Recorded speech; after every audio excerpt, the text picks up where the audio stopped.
Traveler, Paimon, welcome. What can I do for you? It's the Traveler.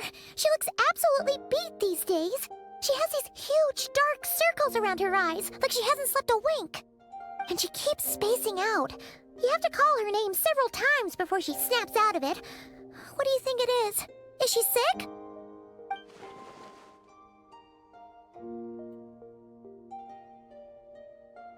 Very peculiar. In all the time we've been acquainted, this is the first time you've come to me with a health complaint. Come, let me take a look at you.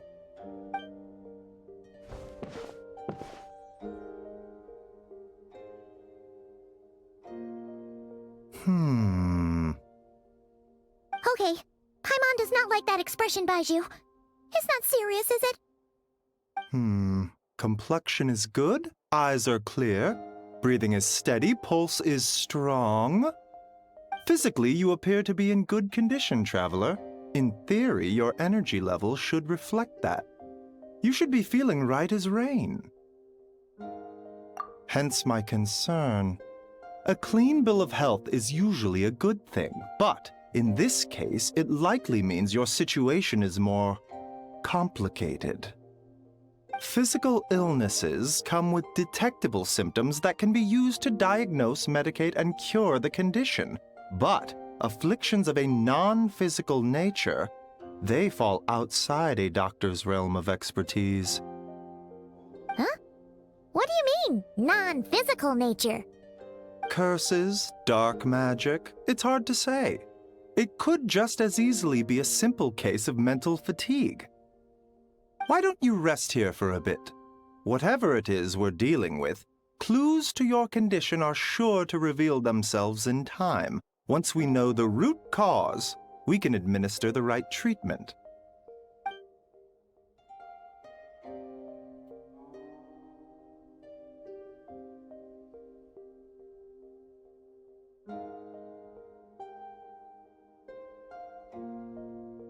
In the meantime, Changsheng and I will review the relevant literature for afflictions that present with mental fatigue.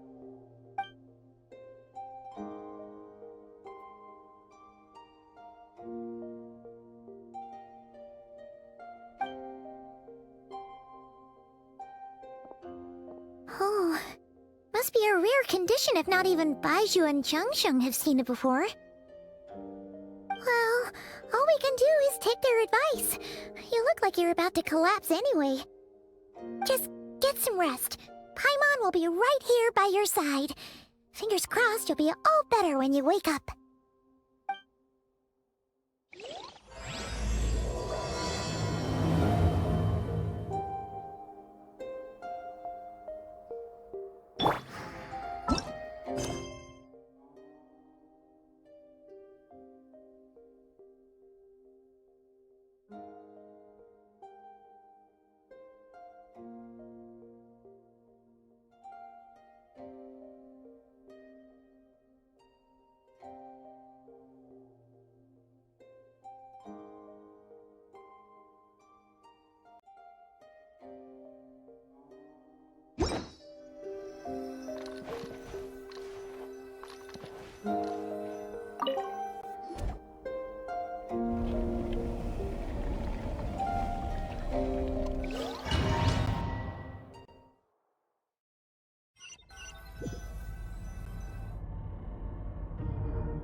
Traveler! Traveler!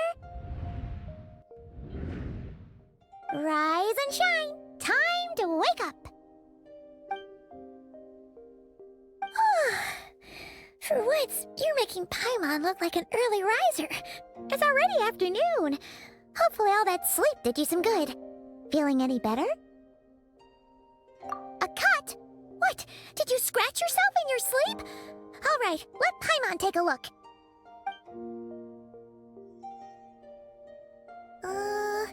Nope, nothing there. Wait, did you have a nightmare? Okay, don't panic. Paimon heard that dreams tell us what we need by showing us the opposite. So, if you had a nightmare, maybe all you need is something to cheer you up. Come on, Paimon will treat you to something yummy.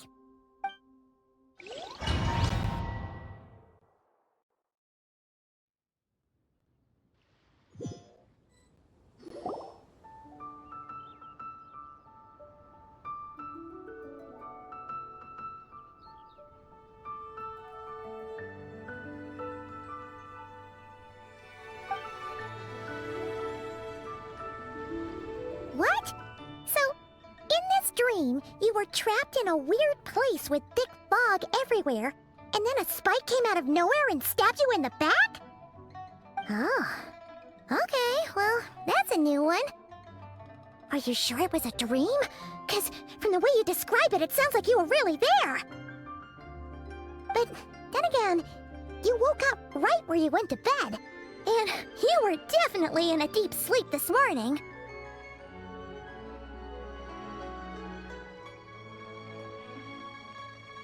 Then, it's decided.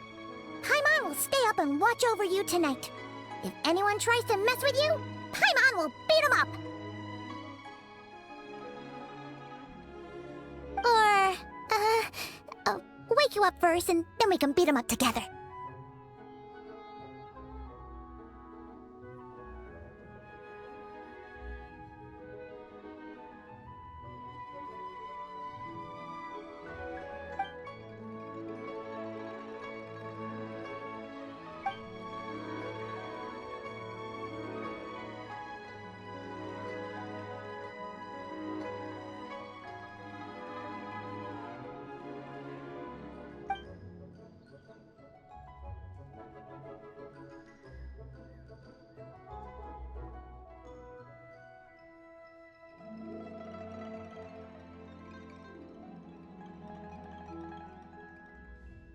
Something is missing?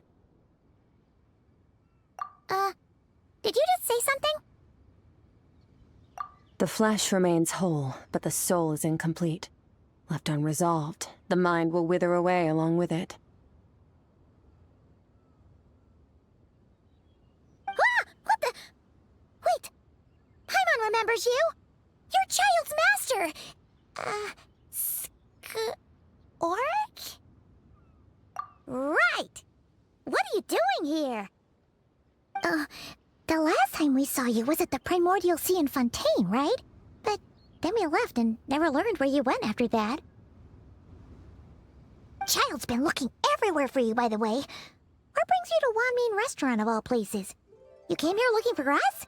And were you the one behind that hocus pocus just now?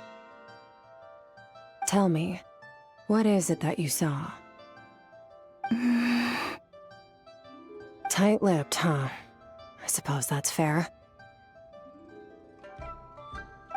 You. I'll take a glass of wine.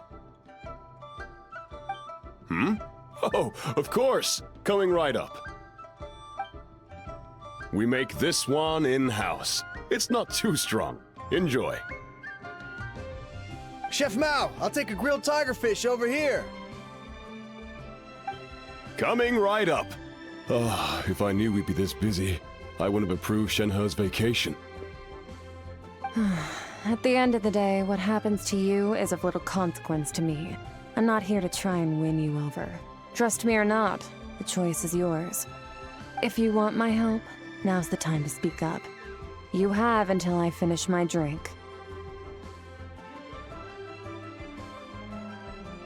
I was investigating an abyssal disturbance in the area and happened to notice you.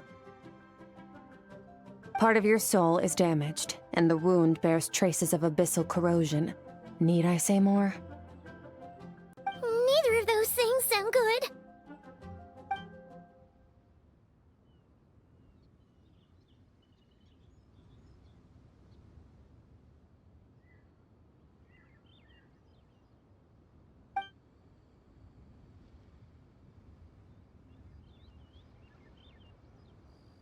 Well, should we trust her?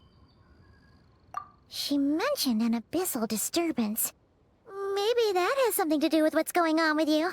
But we could always find a different expert on the abyss to help us out. Yeah, and that thing she said about your soul being damaged is scaring, Paimon. Definitely something we should fix sooner rather than later. Skirk's an interesting one, that's for sure. But from what Child's told us, she doesn't seem evil, at least. 1, 2, 7, 10. That'll do. Well, have you made up your mind? What I saw was a dark space, shrouded in a dense fog that wouldn't disperse.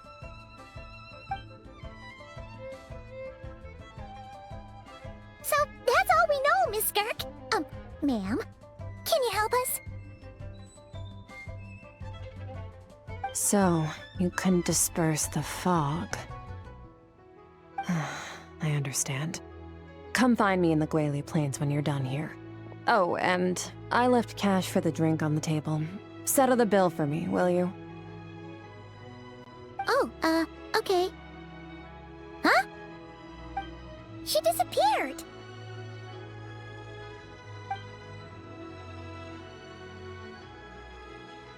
Wait, hold on. You overpaid. Here's your change. Oh, no. This includes the drink, so it should be the right amount. I didn't think you two ordered a drink. We didn't.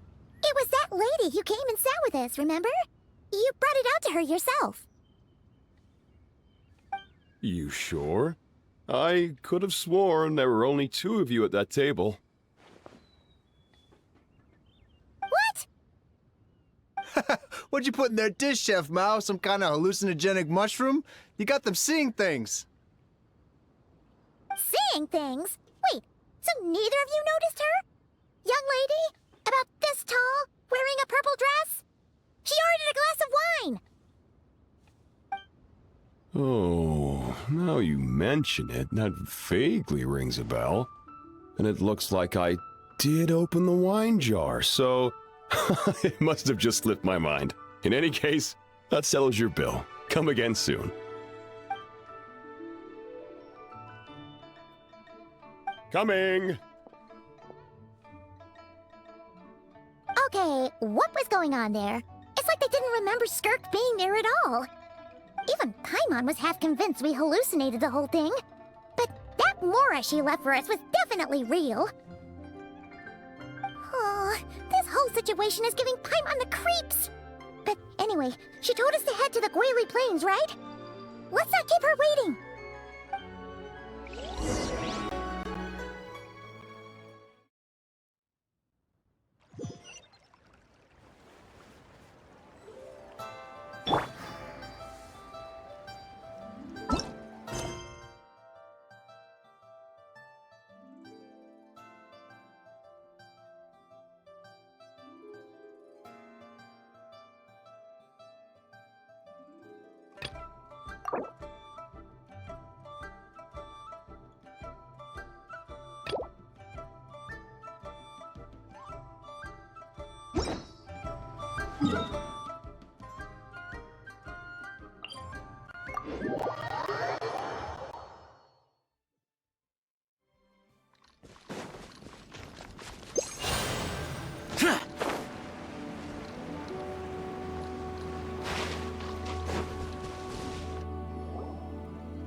Whoa, what are all these rift hounds doing here? Huh, looks like they're collecting something. Let's go check it out.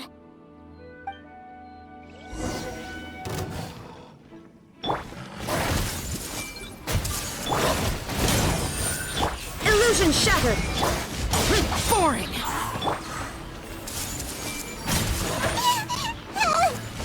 Everybody stand back! Shine down! So, this is what they were collecting. It looks kinda like... Yeah. What is going on here? From the moment they are born, all beings with great power have an impact on this world.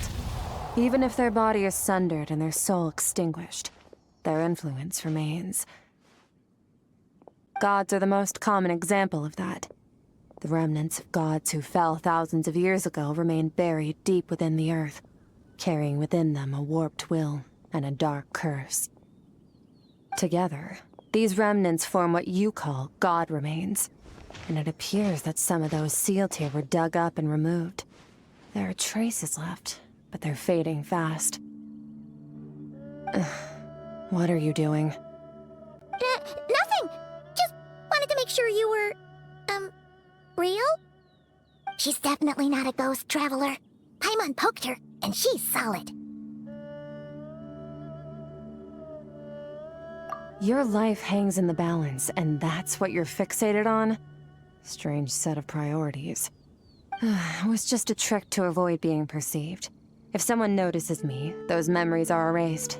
Simple as that. Unlike you, I have no desire to establish a connection with the world. The weak and the lowly have no right to remember me. They're lucky they only have a few missing memories to show for it. Now, can we please get back on track? Okay. Where were we? Right. The god remains. So, basically, there's now less of them here than there used to be, right?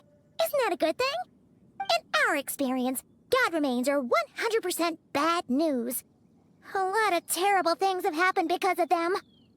Maybe it's a good thing by human standards, but power doesn't come from nothing, and it doesn't just disappear for no reason.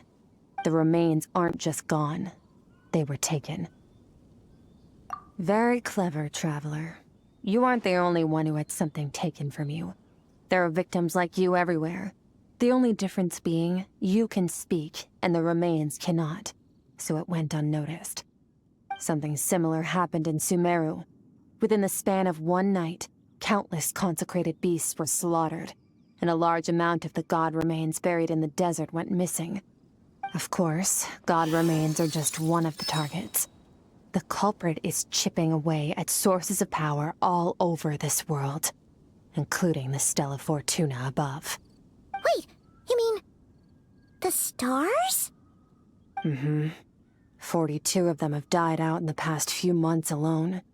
In Conria, people believed that powerful individuals have corresponding Stella Fortuna. Even should that individual fall, their Stella Fortuna would not disappear, but gradually evolve into a new constellation.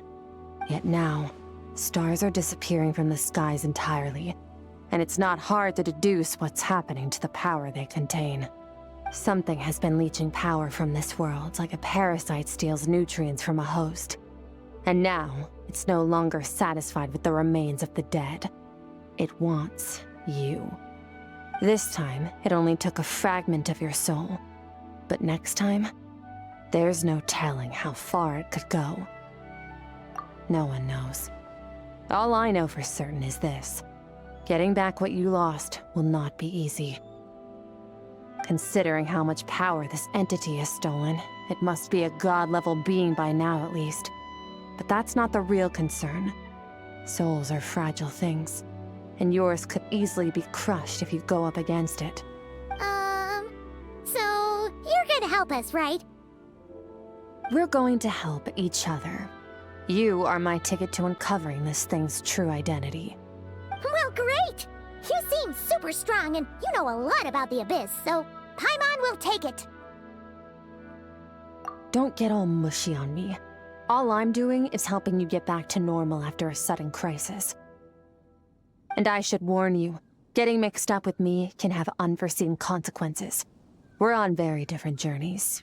You don't want to be in my debt, trust me. You help me uncover the truth behind this entity, and I'll help you recover what you lost. This is a transaction, that's all. You would do well to remember that. Now, come along. Yeesh! You'd think she'd be a little friendlier since she's agreed to help us. But nope, she's just like when we met her in the primordial sea. So cold. Well, whatever. If that's how it's gonna be, then she doesn't deserve our friendship. What she does deserve is a super embarrassing nickname. Ah! Paimon's got it. Frosty the Lavender Melon! Serves that Ice Queen right! Anyway, the important thing is that we get that piece of your soul back. So, let's follow her and see what sort of plan she's got.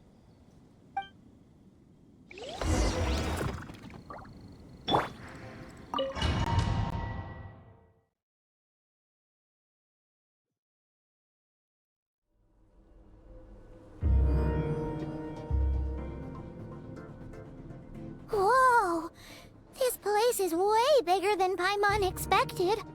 Where are we? This is where I live. I suppose it's the closest thing I have to a home here. It is. I brought you here because time flows differently in this place. I don't know how much Ajax has told you, but when he fell into this space, I mentored him for 3 months. In that time, only 3 days passed in the outside world. Ajax?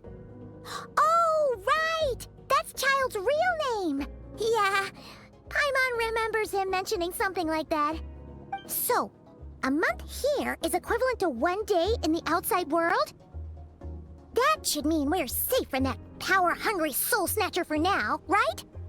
Yes, well, I didn't bring you here just to show you around. In the outside world, the Traveler could be attacked at any moment. But coming here has bought us quite a bit of time. Now, we just need to figure out how to investigate that place you saw. The one full of fog. Both your description and the abyssal disturbance I felt point to that space having some connection to the abyss. It could even be a domain similar to this one. The thief who stole that fragment of your soul is hiding there. But the abyss is a chaotic and turbulent place. If we want to pinpoint their location, we need to see what that space looks like without the fog. Abyssal power can grant a special form of sight. Have you ever wielded abyssal power before? Okay. Do you plan to learn? That tracks. All the information you have suggests the abyss is something sinister. And that abyssal power is a wild and dangerous force that always spells disaster. And you're saying that's not true? Depends on your perspective. Floods and hurricanes take countless lives too. But if one day you gain the power to control them, what was once a calamity is now just another tool in your arsenal. I'll respect your opinion though. Just means we have to turn to the second best option. A little abyss crystal that contains my power. Wear it on your head, and we'll be able to perform dream mirroring when we fall asleep. Dream mirroring? It means experiencing whatever the other person is dreaming. Everything they see, think, and feel. Since you haven't studied the art of using abyssal power, and have no plans to jump in the deep end right now, I'll have to do the investigating for you. With dream mirroring, every time you slip into a deep sleep, I'll see with my own eyes whatever scene plays out in your mind. Then, I can guide you through the dream environment, and we'll take back what was stolen from you. Huh. You make it sound so simple. Tough to say. This is an unprecedented situation for both of us. Even assuming we do manage to find where this entity is hiding, like I said, getting your soul fragment back won't be easy. To play it safe, I need to give you some special training first. Wait, you're gonna teach her some of your martial arts? Does that mean the next time we see Child, we have to treat him like our senior? Do as you want. For my part, I don't see you as my disciples. You're already a pretty good fighter. All I'm planning to do is build on your current skills and train you for the specific scenarios that I think we might face. But that's enough talk. If you're ready to do this, then come with me. Time might be more lenient here, but that's no excuse to waste it. Oh, she moves fast. Paimon can hardly keep up with her.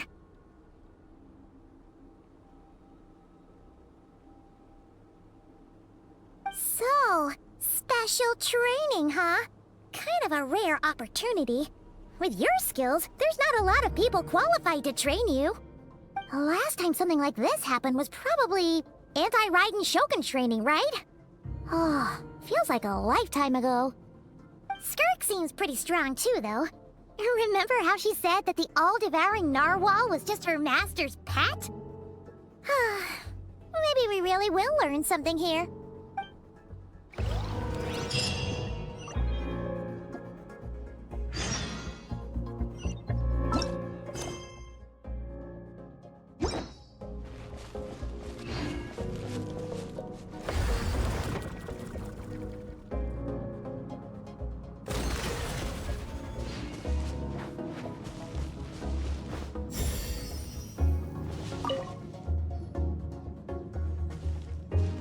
Ready? Bring it on! Your training will be split into 3 stages. Testing your blade work, elemental abilities, and reasoning skills. We'll start with blade work. You're no rookie in this area, so I won't bore you with the basics. During your long journey, you've no doubt sparred with a lot of talented sword fighters.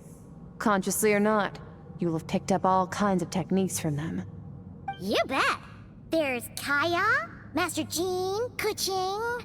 Oh, and Kazuha, Ayaka... Yeah, we've met sword masters like you in every nation we've been through. You sparred with a bunch of them too, right? Nice to know it's all gonna come in handy now. Don't get too smug. In sword fighting, techniques alone are not enough. You need a cohesive system to bring it all together. A style or school of fighting.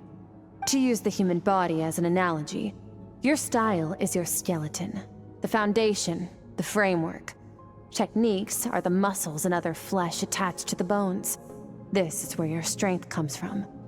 Improving your sword fighting is like growing that body. If your frame got bigger and taller, but you didn't add any muscle mass, you'd be weak and flimsy. Then again, if you packed on pounds of flesh without a big enough frame to support it, you'd end up bloated and unwieldy. You need to do some introspection. Take a good, hard look at your past experiences, and figure out which parts of what you've learned are just techniques, and which parts can be used to form your own system of blade work. Only then will you get the full utility out of all your thoughts and observations along the way. Only then will every strike you deliver make perfect sense. Wait, is that it? Paimon thought you were gonna teach her some cool new moves! Like when you went swoosh and opened a tunnel to another place! One day, you'll reach a new level of power where you realize that even that's as basic a trick as any other. But right now, our sword styles are so wildly different that teaching you mere techniques is pointless. There are no shortcuts in the pursuit of power. Failure is your best teacher, and rigor is your coursework. That's all I have to say. Time to make a start. Train until you're satisfied with yourself. Now focus. Destroy the crystal columns as swiftly as you can.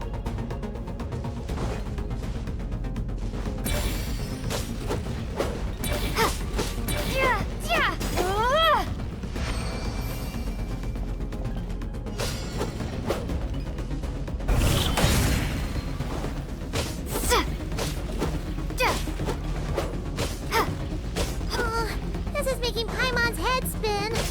Hang in there, Traveler!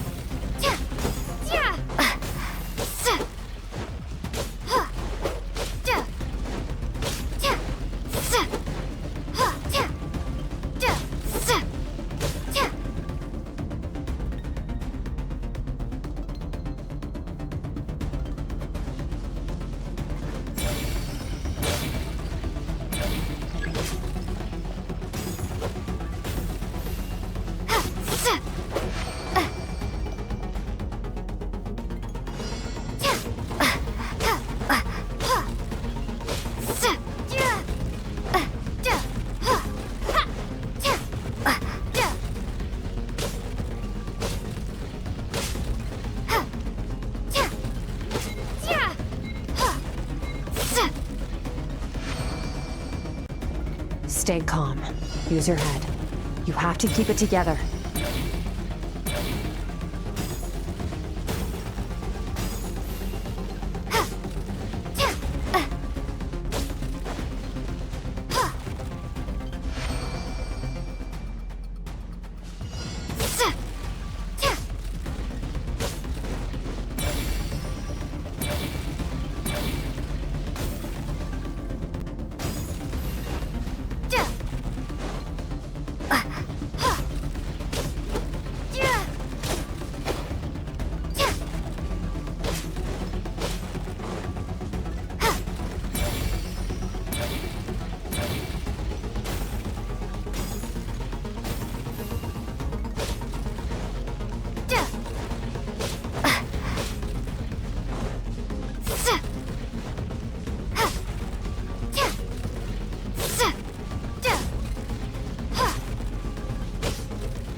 This moment will be frozen in time.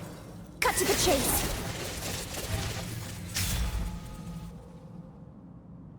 Consider a moment of true mastery that you've witnessed in another person, and ask yourself, what lies beneath the surface?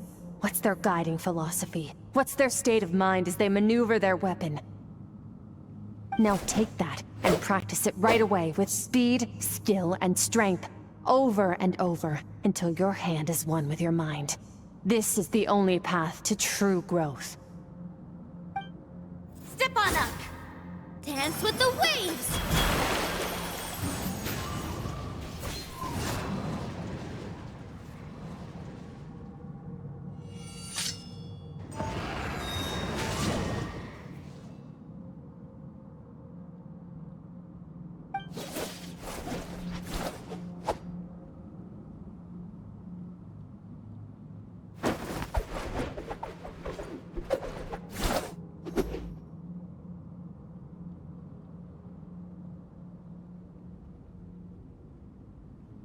If you start to tire, empty your mind, but do not stop. Stay in that frame of mind as you keep up the fight. Get rid of all redundant movements. Imagine your sword is an extension of your own body. Wield it just as you wield your arms, hands, and fingers. 'Twas on a deserted, moonlit night that the hero approached the vile dragon's limpid lair. Ring cutter! Feathers fleeting wet, the white heron treads water, a sight without flaw. Master of Inazuma Kamisato art Tachijutsu.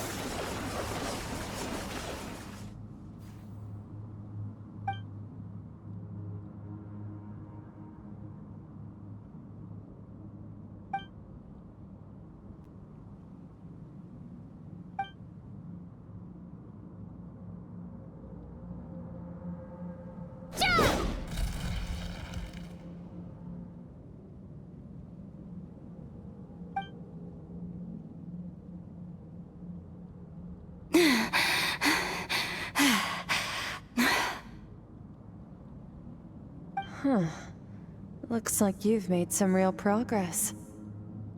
That concludes your training session. Awesome! Paimon knew you could do it! How do you feel? As you should be. Time flies when you're training hard. You've actually been going for several days now with no rest. Yeah, meanwhile Paimon's had a whole bunch of naps. But you were so focused, she didn't want to interrupt you. Go get some sleep. I'll be doing the same very soon. Let's hope you see that foggy place in your dream, so I can get this investigation over and done with.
Skirk, why are you skipping classes again? We've talked about this.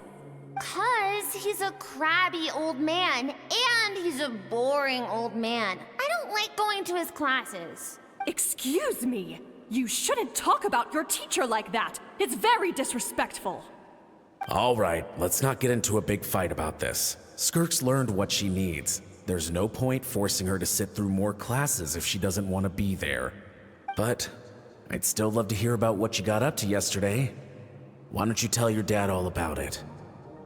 I went diving, and I saw this huge fish. I never knew they could get that big. It looked kind of dumb, though, with that stupid big fat head. I tried to shake its fin, but it just spat water at me. Oh, and today, I'm gonna go to that prairie up north. There's supposed to be this giant bird there that can spit fire. I bet if I climbed on its back, it could fly me all the way to the stars. Then I suppose your old dad should get one as a pet too. Otherwise, how are you gonna hear me call you for dinner up there in the stars? When it's time to eat, I'll come back on my own, Zilly. Anyway, gotta go. Bye, Mom. Bye, Dad. Wait! Put on a coat at least. You'll catch a cold. I'm talking to you, young lady. You spoil that child, you know. Ever since that merchant ship arrived, she practically lives outside. Always going on about exploring the beyond one day, whatever that means. Ah, let the kid do what makes her happy. Besides, we both know you're all bark and no bite. Come on, our little adventurer is gonna be hungry when she gets back. Let's get started on dinner.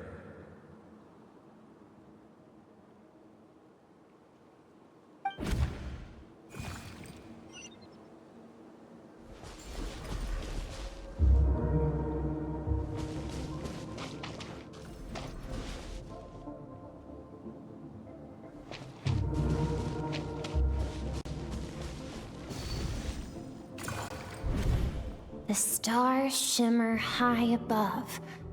But what lies beyond the stars? Mountains as far as the eye can see? An endless snowy plain?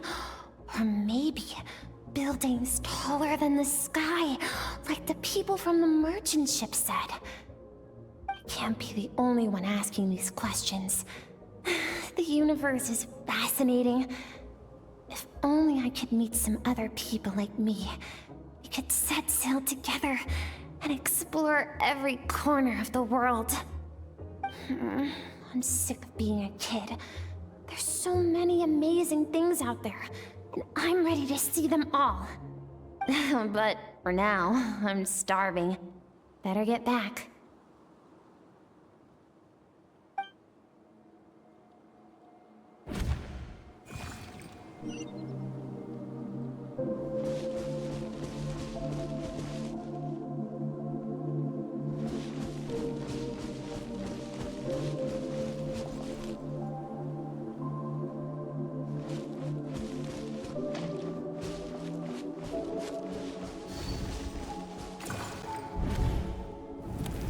Don't let a single one of them get away!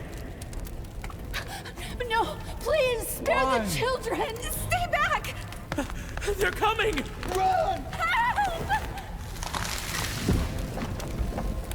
Eliminate the threat. Take them down! Don't be scared. Ah! This way! We'll never make it! Fire. There's fire everywhere. What happened? I told you we shouldn't have trusted these outsiders!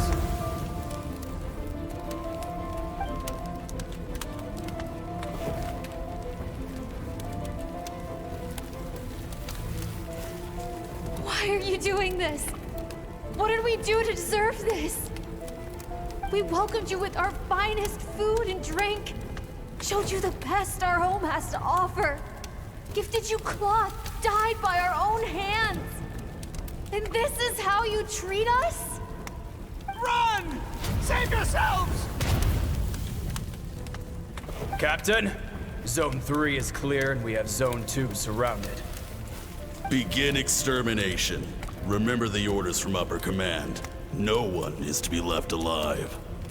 Rest assured, sir, we have enough munitions to annihilate these savages and burn their entire civilization to the ground. Good. The only ones who put up a real fight are that man and his wife, correct? What's their status?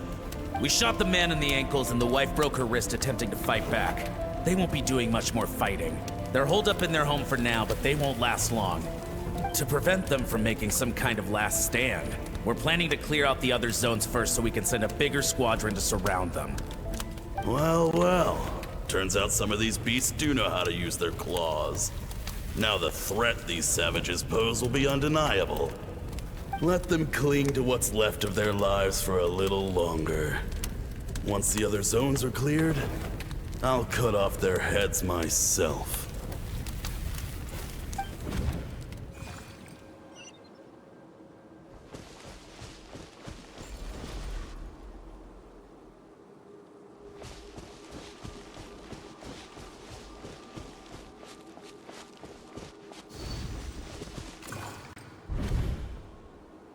Dad? Mom? Skirk, you're all right? Thank heavens. I'm so happy to see you, sweet girl. But you need to go. It isn't safe here. They'll be back any second. What happened? You're bleeding a lot. Dad?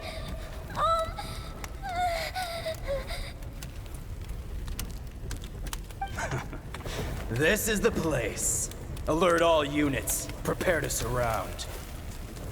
Run, Skirk! Run as far away as you can! Don't trust anyone!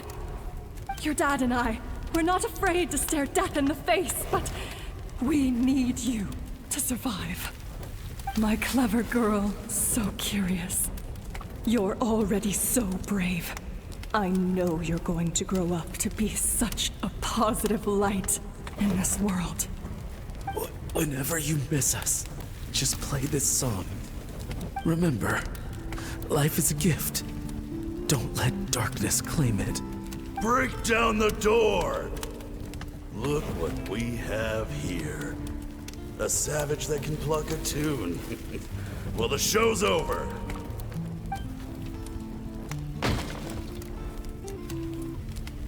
You! Stop singing! Shut it! I said shut it or I'll make you! Fine. Have it your way!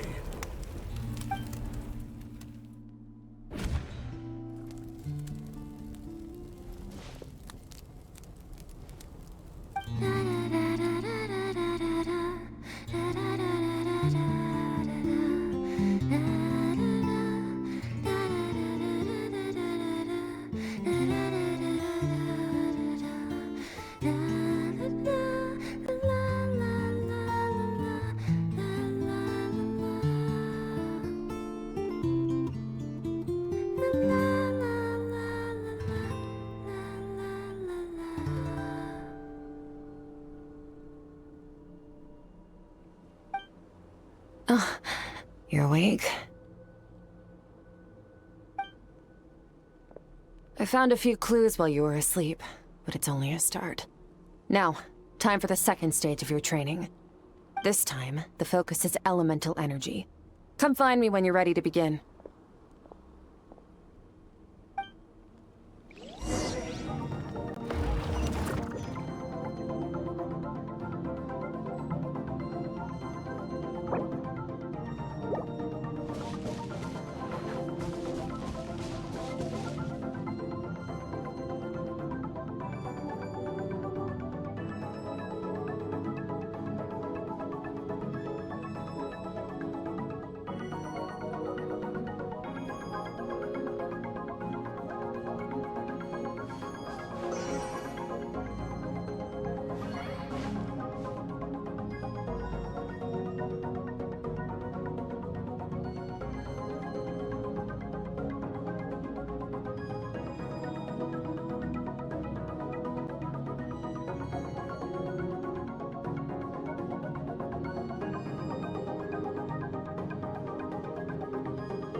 Man, staying in the abyss feels so surreal, don't you think?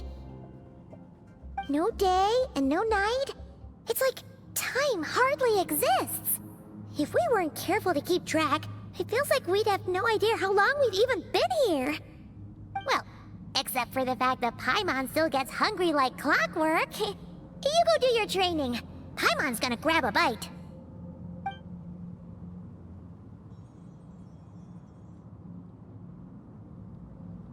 The way I see it, the pursuit of power is divided into 3 stages. The first is mastering the use of standard weapons. Next is learning how to harness natural energy. And after that, you're free to challenge even higher dimensions. The natural energy of Teyvat is, of course, elemental energy. But that's not my area of expertise.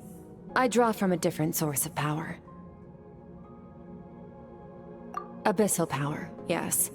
Also known as the power of the Void Realm. My master, Sertologi, is a true expert in that area. After all, he was one of the group of 5 that infamously stole the all-encompassing power of the Abyss, an act for which the people of Conria gave them the epithet, the 5 Sinners. The elemental energy of Teyvat, on the other hand, is derived from the power of the Light Realm. These 2 forms of energy exist in direct opposition to each other. Suffice to say, there's not much I can teach you this time.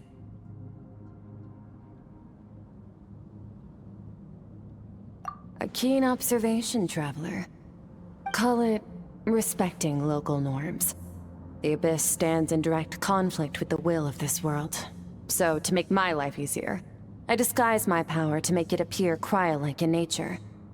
It's a technique I learned from some Conrian ruins, known as the 7 Shifting Serpent. If you ever change your mind about delving into abyssal power, I can teach it to you. So I've heard. You seem to have a knack for removing abyssal power. But is purification really what's going on there? Like I said, power does not simply disappear. Just thinking out loud. Let's focus on your elemental training. That's what's gonna help us if the situation gets tricky. True growth comes from adversity, but only if you make the choice to pick yourself up again every time you fall. So, it's time to push yourself to the limit, and then keep pushing. This is the only way to advance at pace. Use the power of Animo to clear the field as fast as you can!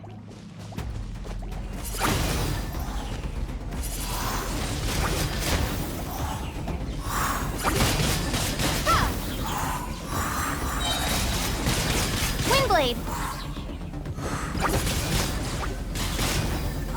Be gone!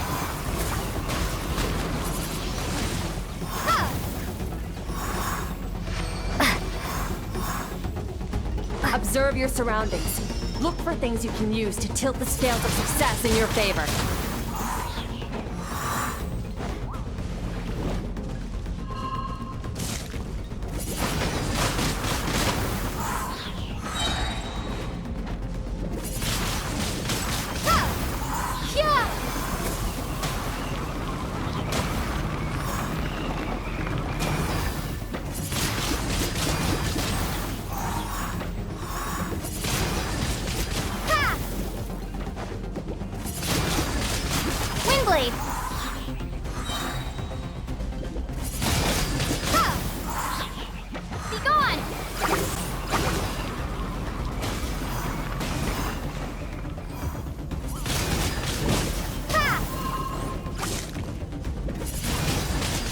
Windblade!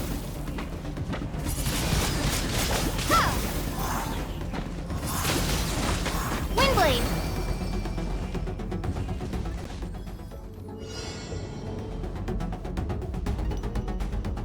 Use the power of Hydro to destroy the spikes.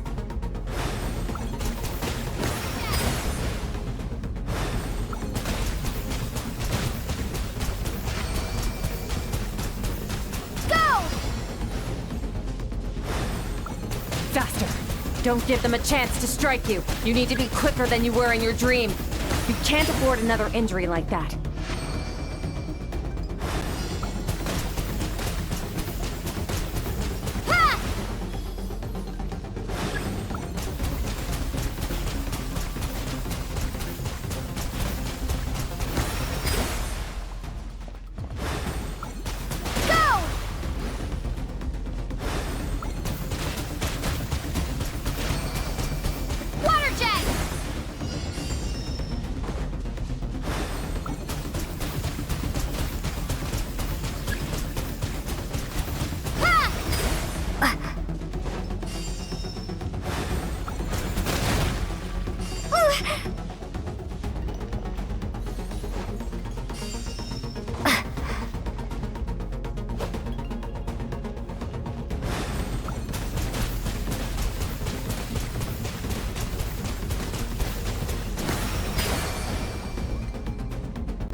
You need to understand what makes you special. The ability to wield elemental energy without a vision and switch between the elements at will. It means your aspirations need no approval from the gods. Your power is not bound by the rules of this world. So be bold. Do not be afraid to chart your own path.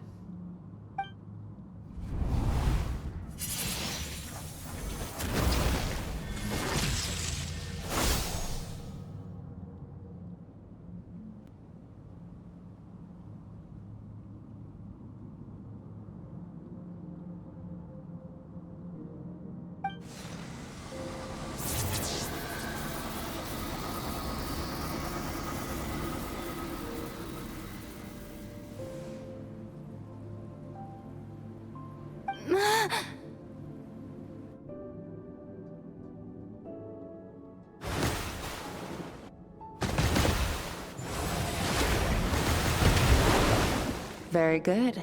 It seems you've reached a deeper level of connection with the elements. Long enough for you to lose yourself in your training, which is a good sign. Relentless practice with the elements has drained all your strength, but it's also what allowed you to make progress. Get some rest. When you wake up, we'll proceed to the final stage of your training.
What is the secret to power?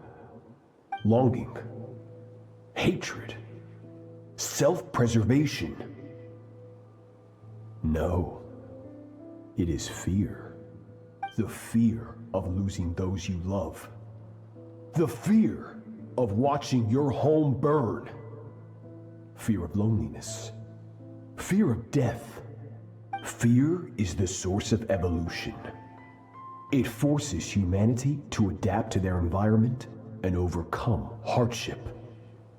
It is in the process of prevailing over our fears that we surpassed first ourselves and then the rest of the world. That fear is now part of you. It calls on you to evolve. And it is time to answer.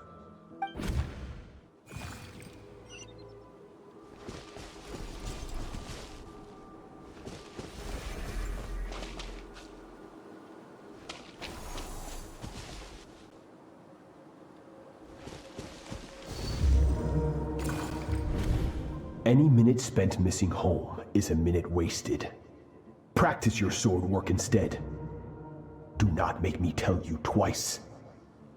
But, Master, I can barely lift the sword anymore. If I keep going, I feel like my wrist is going to break. So it has not broken yet.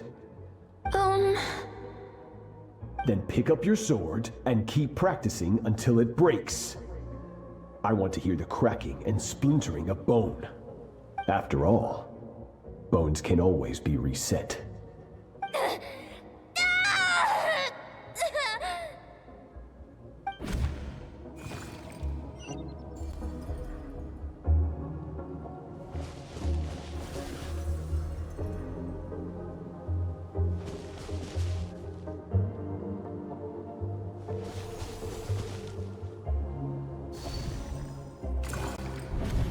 Good, Skirk.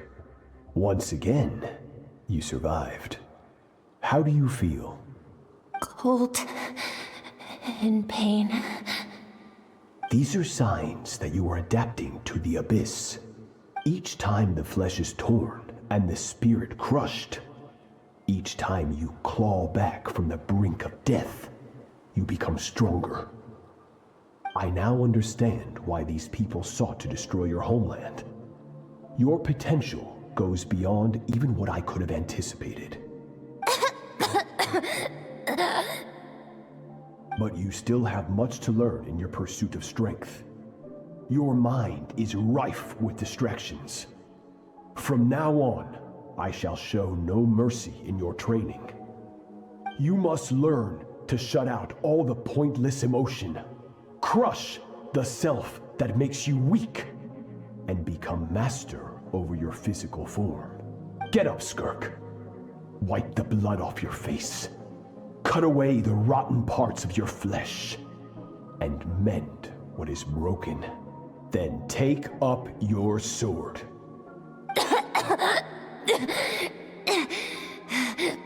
Yes, Master.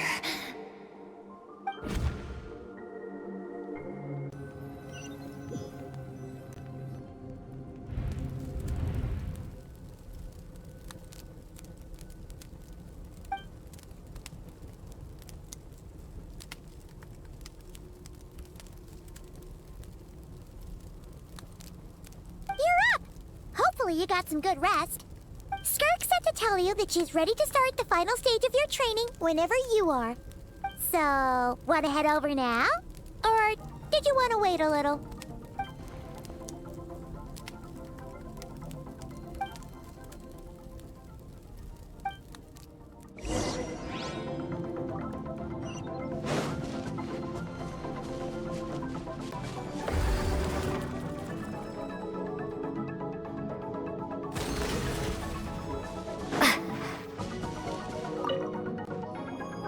From your training so far, you have gained better command of the sword, and more control over your elemental abilities. That's only part of it. Experience is the real teacher. Your journey, the friends you have made, the dangers you have faced. These have taught you more than I ever could. Now, it's time to focus on how you react under pressure. You must be able to think rationally, even in unpredictable combat situations. To simulate this, I'm going to attack, and you're going to block. Ready?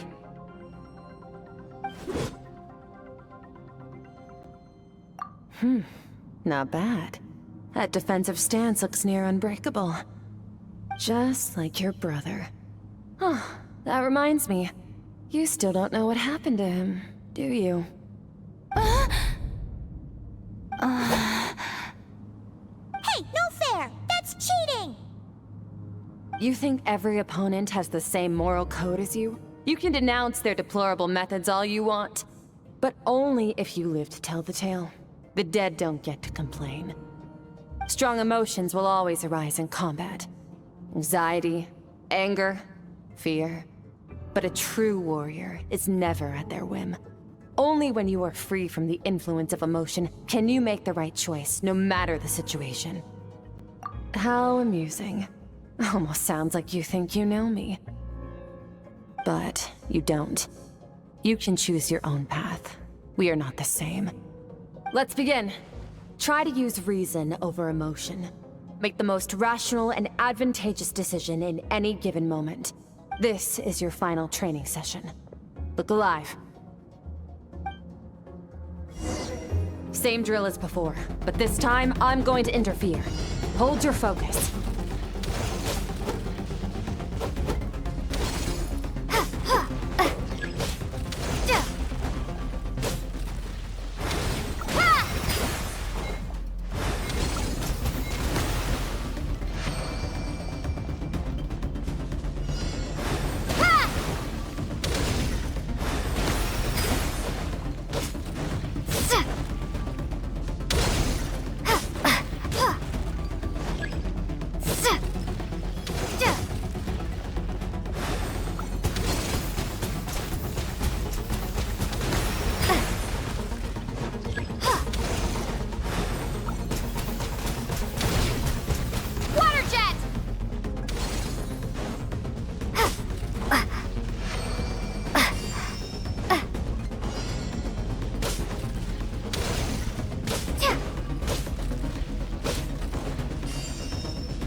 Not bad. Better than I expected.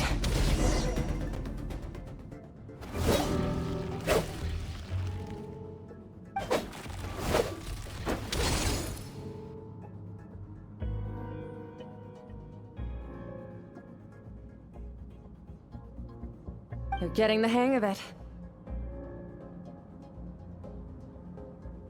The first step to controlling your emotions is controlling your mind. You want a unified train of thought. It all comes down to focus.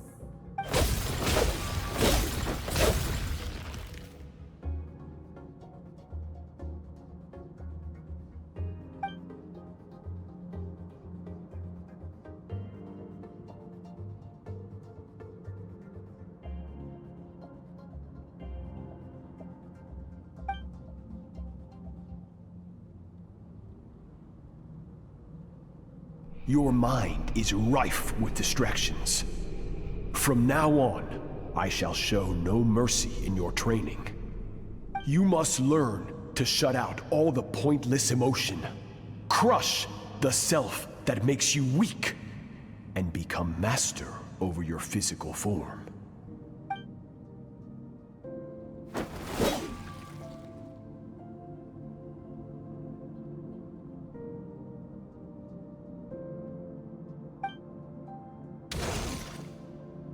Stop. Let's pause here. One look, and I can tell your mind has wandered. That's to be expected.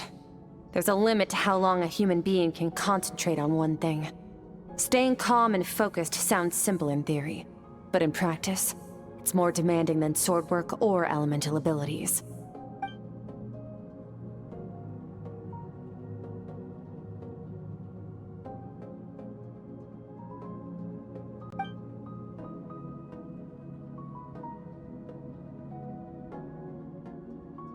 Get some rest. No point training further if you're already dead on your feet. Like I said at the beginning, the only goal of this training is for you to reach a point that you're satisfied with. You managed to push past your limits, which is a good start. You can be proud of that, and sleep well knowing that you've earned it.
Skirk is amazing.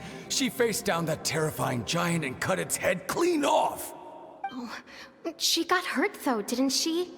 I heard it was pretty bad. Yeah, well, that's a given. But the moment she was on the mend, she got right back to practicing her sword work. I heard Master suffered a grave injury once too. Lost an arm and a leg and still came back stronger than ever. Skirk's becoming more like him by the day. Incredible. I wonder if I'll ever reach their level. They're always so resolute, so unshakable.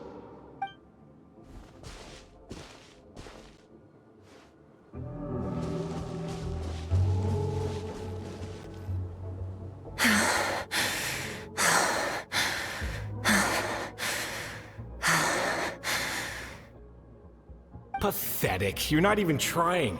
You're so much weaker than you think.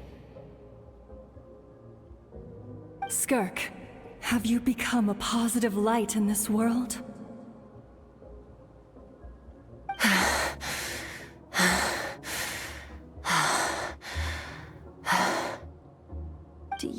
even remember how many of us perished in that fire? How many bodies were left to rot on the scorched earth? Yet you alone live on. Keep your gaze fixed on your blade. You don't deserve to rest. I have so many questions. I just want to jump in a spaceship, explore the whole universe, and get answers from the stars. I just need to wait till I'm grown up. Then, I can do anything.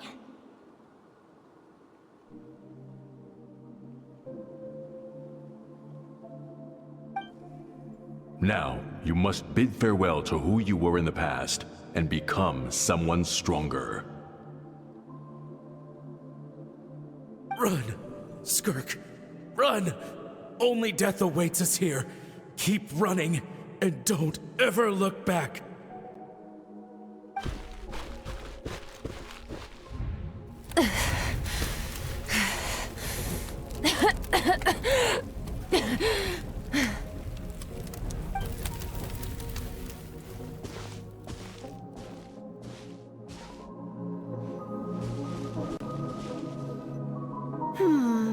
Let's see here. First things first, you need a new identity. Going around telling people you're from somewhere beyond the stars won't do, now will it? How about saying you hail from beneath the earth instead? As the Conrian saying goes, venturing out into the universe and down into the abyss are the same in that both are braving the dark unknown. Well, I'm a visitor on this planet, so I'll follow the rules. Ah, splendid. That saves me quite a bit of trouble. Let me offer you a piece of advice in return, although it might not be what you want to hear. I know the pursuit of strength is important to you, but taking a moment for yourself every once in a while is never a bad idea. Ignore her existence for too long, and there will come a day when you can no longer hear her voice.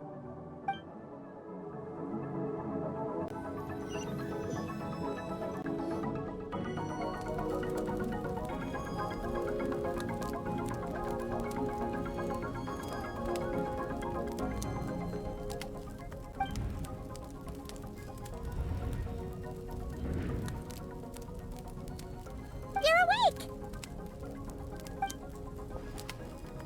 You must be starving, right? Ta-da! A barbecue feast just for you! Of course you are! That's why Skirk and Paimon got this all ready for you.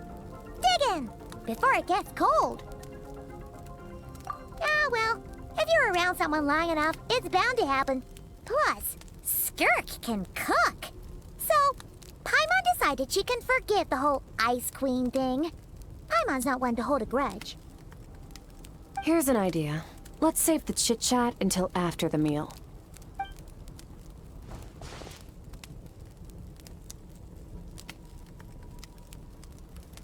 Ugh, so full. Okay, it's Paimon's turn to sleep now. Wake her up when it's time to go.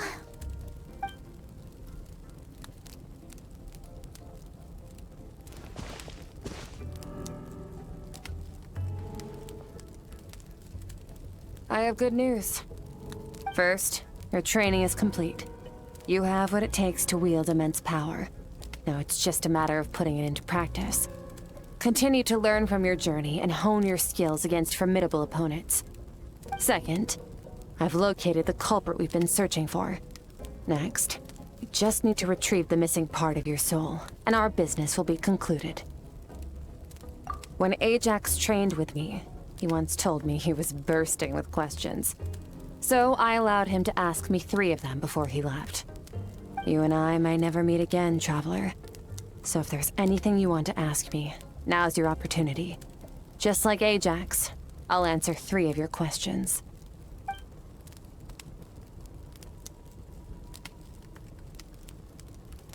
Are you really from Teyvat? Okay, not the angle I was expecting. What makes you ask that?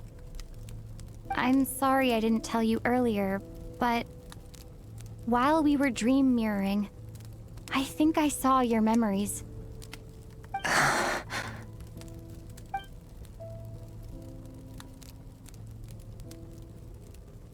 I knew that was a possible side effect. Closed off my mind to you for that exact reason.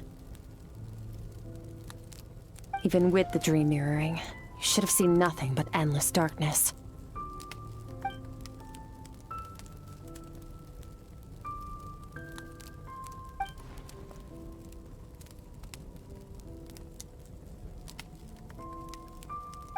Whatever. Must have been a flaw in my execution. I shouldn't be too surprised. Due to some recent circumstances, my self-control has been lacking as of late. Since you've seen what you've seen, there's no reason to hide the truth. All I ask is that you keep it a secret. No, I'm not from Tevat. I'm from a different planet. And there was a time when I journeyed through the stars. A lot like you in some ways. Like me? Do you mean you're also a descender? No, we're different in that respect. You're influencing the fate of this world. But me, I'm just passing through. Several hundred years ago, my master, Sertologi, opened the border between worlds and sent me here. But this is not my home. And one day, I'll return to the vast unknown of space.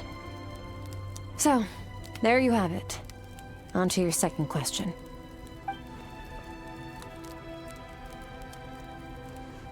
What is your goal in coming here? To become stronger.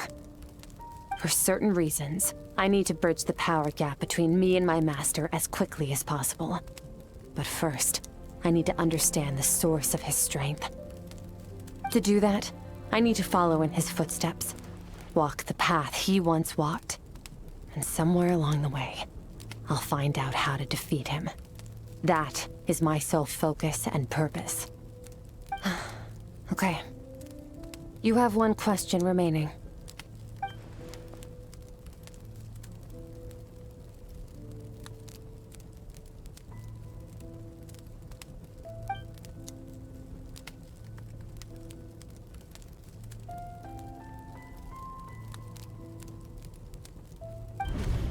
You make it sound so easy. Ever since the incident I experienced there, I've never stopped searching for Master Skirk and that unknown abyss. But it's been years now, and I've still found nothing.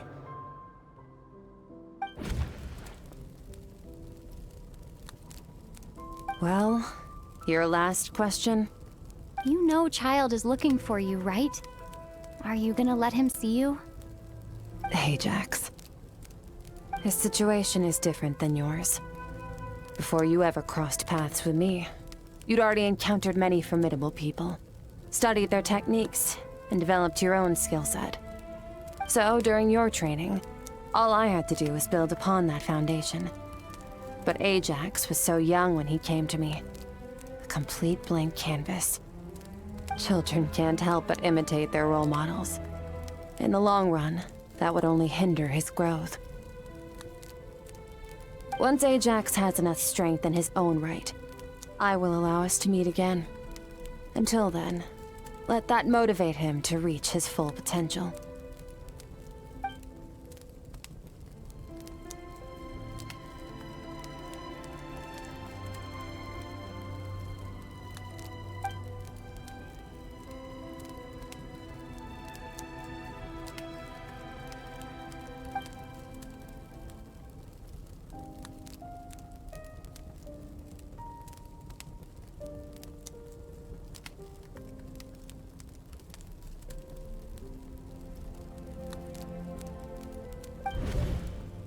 Unlike you, I have no desire to establish a connection with the world. The weak and the lowly have no right to remember me. They're lucky they only have a few missing memories to show for it.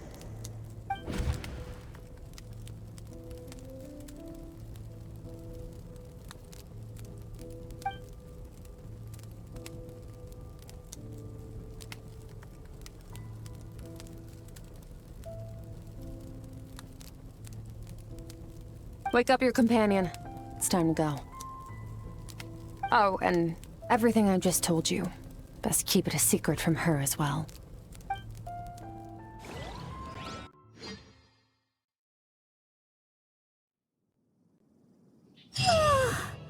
Time to go.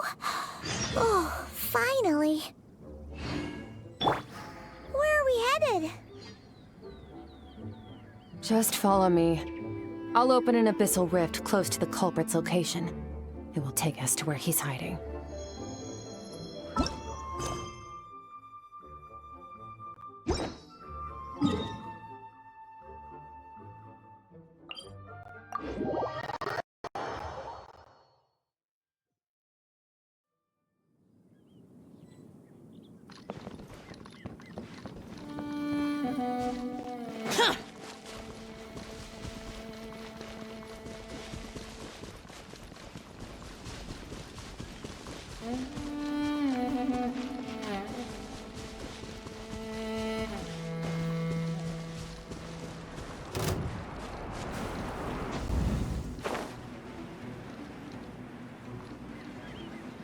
Here! Wait, this is near the chasm, right? Yes. If we enter from here, we'll be able to reach that place from your dream. You have some experience with abyssal domains by now, but still, this is someone else's territory. Best to proceed with caution. Don't worry, Paimon's an expert at hiding behind other people for safety. Oh, but, that means you need to stay safe, Traveler. All right. Remember your training. Time to put it to use.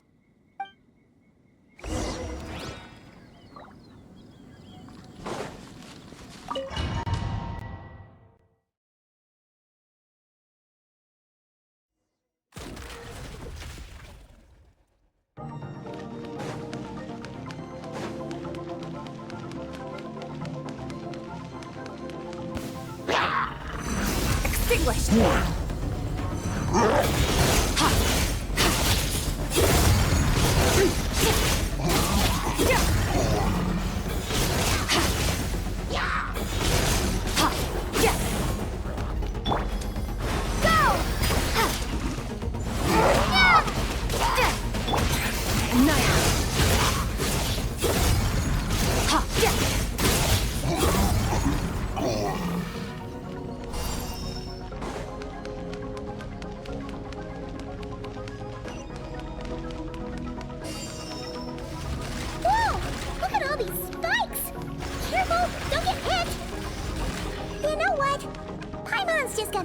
Behind you. Come on, you got this. Water jet!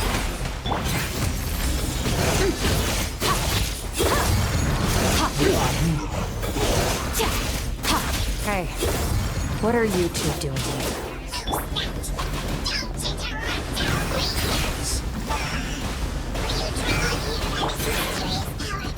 Dusty. An abandoned house. Let's press on.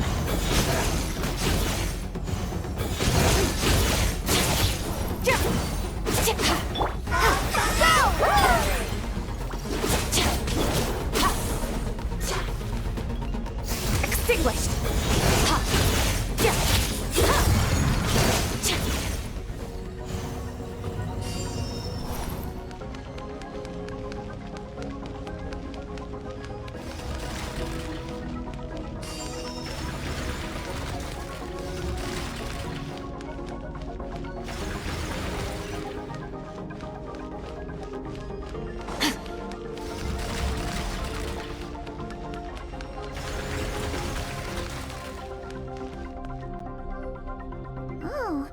Looks like this is a dead end. Did we make it to his hiding place? Ugh! This fog is making it impossible to see anything! This should be the place where you were attacked, Traveler. The missing part of your soul should be nearby. Can you sense where it is?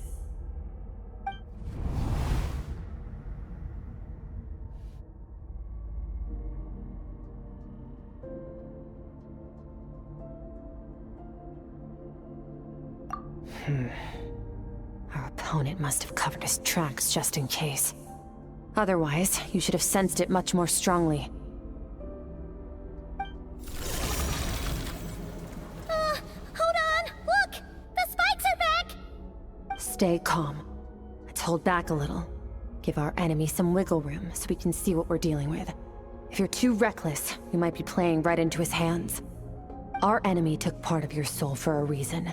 It's likely he integrated it into his attack somehow. If we're smart about this, we can track it down.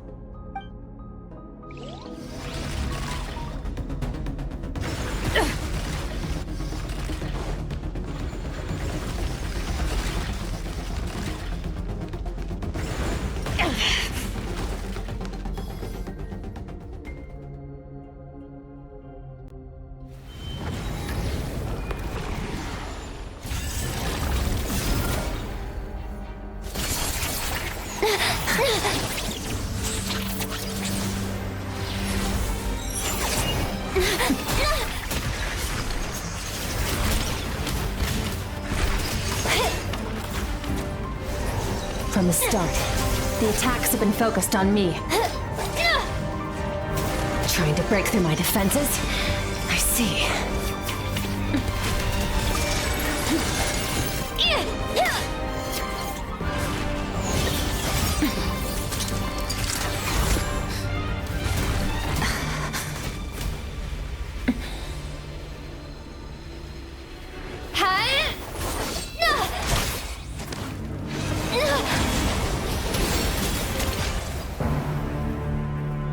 You alright? That thing was...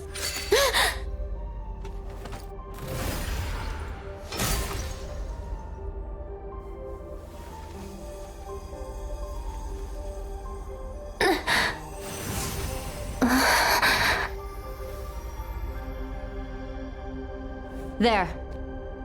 I got it back. Traveler! Skirk! What happened? It looked like Skirk just got... In the Guili Plains, you asked me why this enemy chose you as his target. Now, the answer is clear.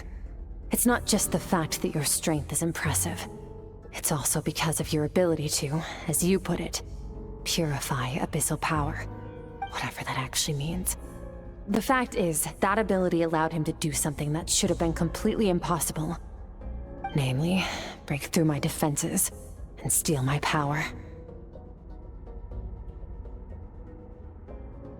No, he couldn't have known I'd come to his domain.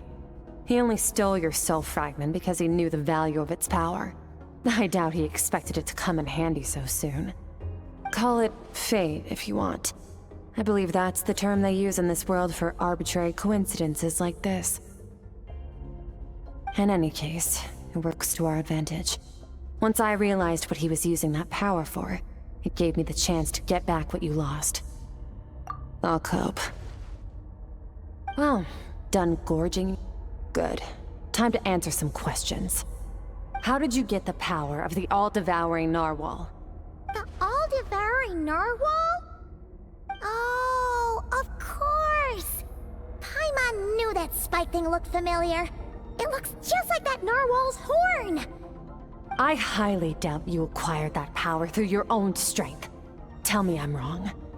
You're desperate enough to scour the land for god remains and whatever vestiges of power you can find. That alone proves you wouldn't be able to defeat a creature like that. Which leaves one possibility. You know my master, the Foul, Sertologi. The Foul? Who dares call him Foul? Sertologi.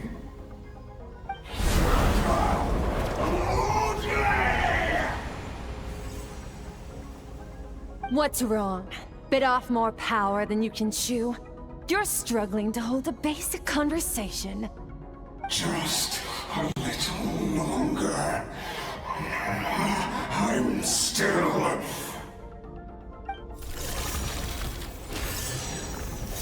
Look! It's back! Those obsessed with power will let it devour them before abandoning their pursuit. Keep calm and use reason to decide the best course of action.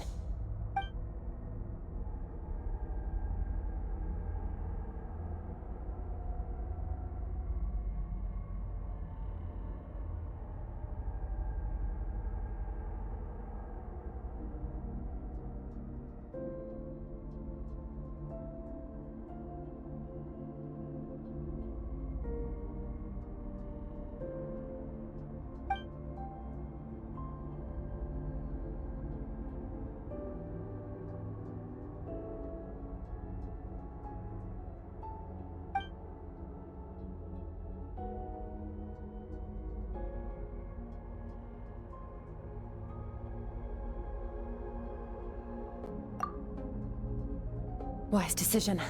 Final victory doesn't always come after a single battle. You've got your soul fragment back, so we both got what we came for. Let the enemy draw breath while he can. It won't be for long. Get us out of here, Traveler. You'll need to lead the way this time.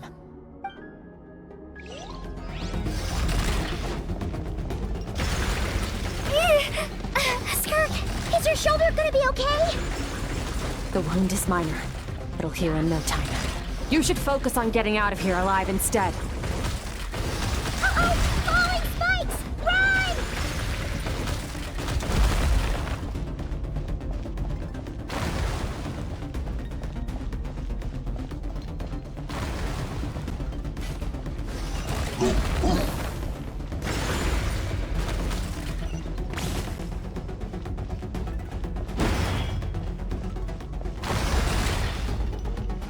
Watch out!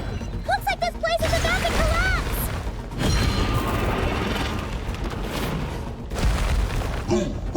So, this guy's power has something to do with the all-devouring narwhal. Did you know that all along, Skirk? I had my suspicions. That's why I decided to investigate in the first place. But suspicions only get you so far. I needed to Phew.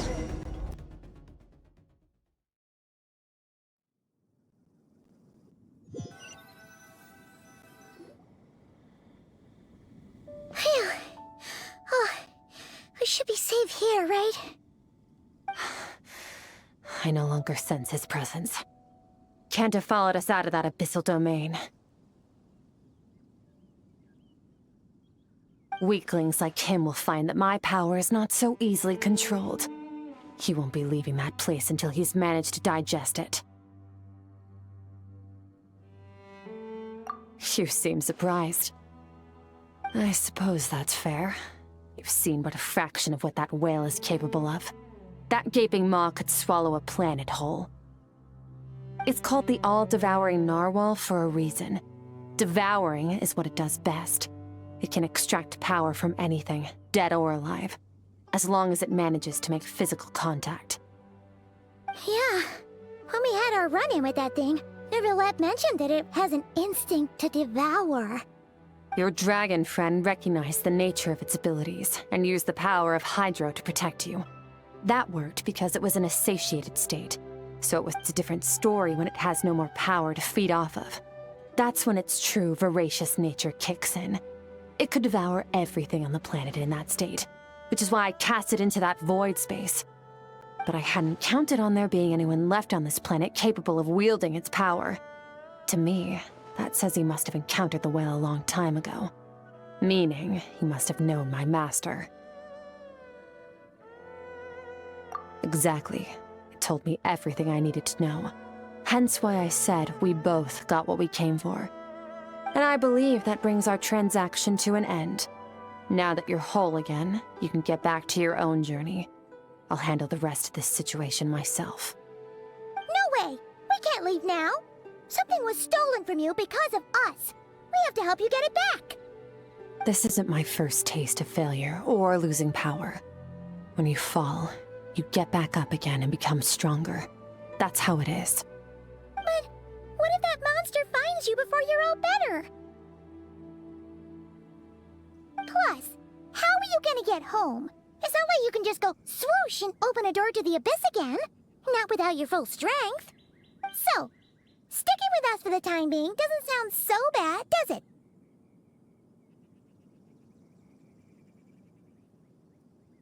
it? Fair enough. Then take this. What is it? A bag of Mora. Nothing in this world is free. I know that much. I'll leave the planning to you. Hurry up and decide where to go. We shouldn't linger. We should take Skirk somewhere she can rest. But where? Paimon gets the feeling Skirk wouldn't like being around a lot of people.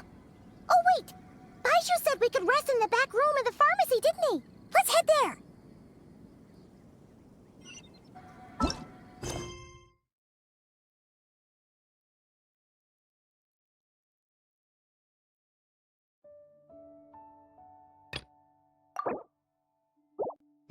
reduced to just standing around. How absurd.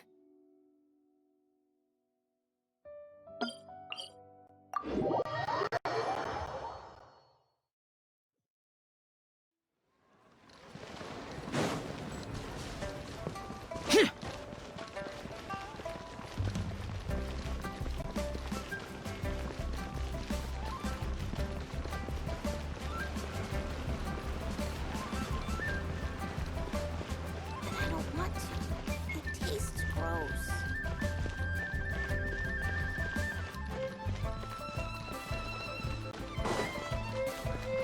I can't wait.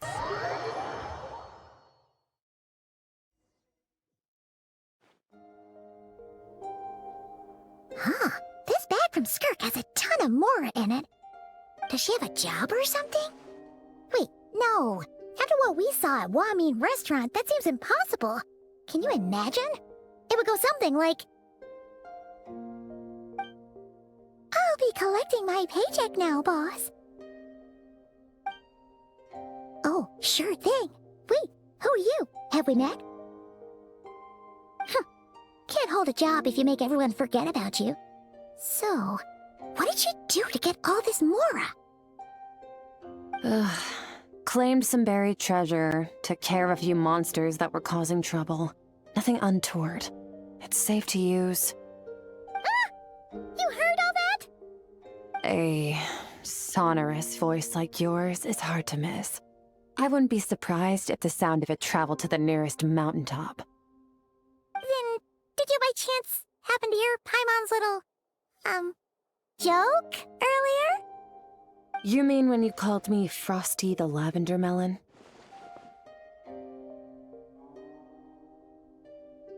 No, sorry. Paimon totally misspoke just now.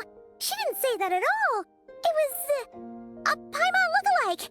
Yeah, she's a piece of work, that one. Always impersonating Paimon and giving people weird nicknames. Okay, fine. The truth is, Paimon didn't like you all that much at the start, but things are different now. You helped the Traveler in a big way, so... What do you say? Friends? Ugh. I noticed there was only one bed. Go ahead and get some rest. Wait, what about you? I don't get tired, and I don't need rest. I'm going to practice my sword work. That should help me regain some strength. But your shoulder... Hey, don't just leave! Ah, whatever. Let her tire herself out. She'll come back eventually. Let's get some sleep, Traveler. That comfy bed is calling, Paimon.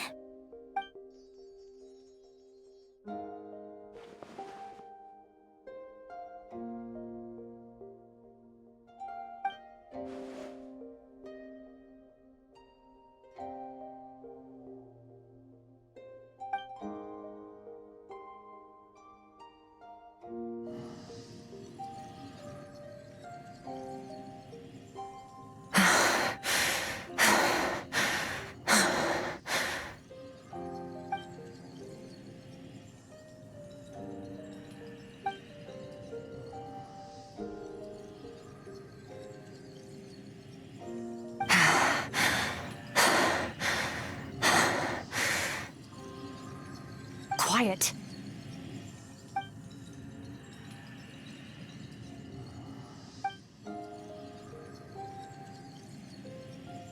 Do you even remember how many of us perished in that fire? How many bodies were left to rot on the scorched earth? Yet you alone live on. Keep your gaze fixed on your blade. You don't deserve to rest. Run, Skirk, run! Only death awaits us here. Keep running, and don't ever look back.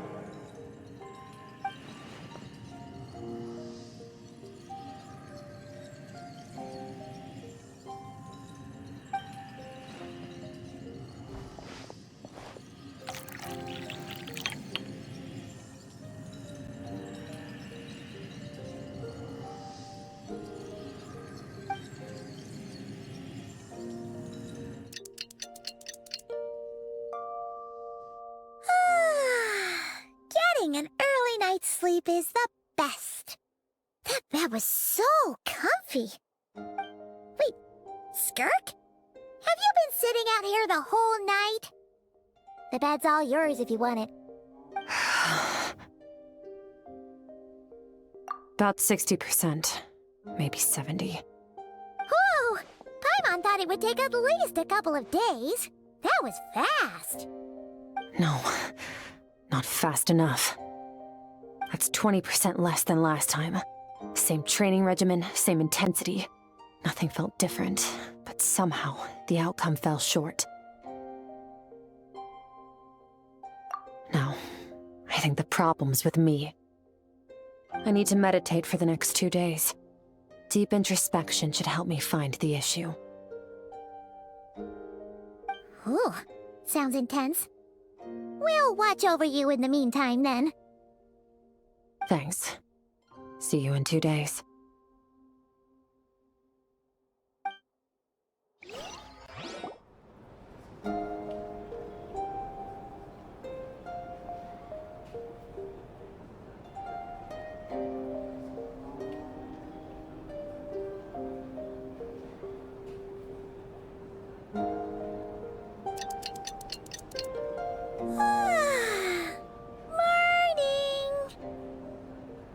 Skirk is still meditating, huh? It's been 2 days already. Shouldn't she be awake by now? Paimon can't think of anything we can do to help. Oh, wait! Breakfast! That's it! Paimon will go get breakfast! Skirk is gonna be starving when she wakes up. Be right back.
That's right.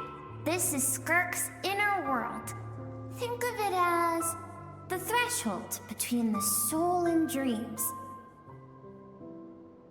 This isn't your first time here, but what you remember is probably a space covered in darkness. I only managed to illuminate a small portion for you back then. Actually, it's my first time talking to someone like this. I only managed to break free and bring you here because the injury weakened her power. I guess that's why I can speak again, too. Call it fate, if you want. I think that's the word they use in this world for lucky coincidences like this, right? Now, before I take you to her, I gotta ask.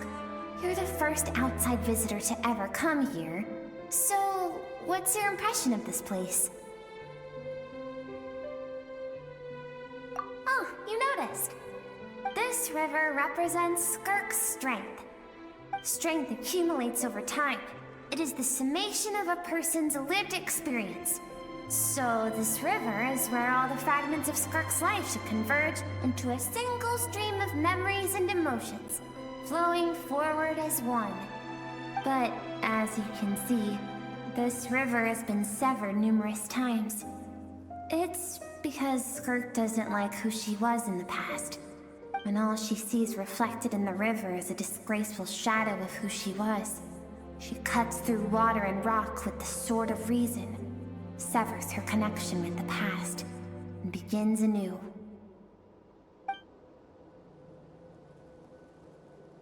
You must learn to shut out all the pointless emotion. Crush the self that makes you weak. and become master over your physical form. This isn't my first taste of failure or losing power. When you fall, you get back up again and become stronger. That's how it is.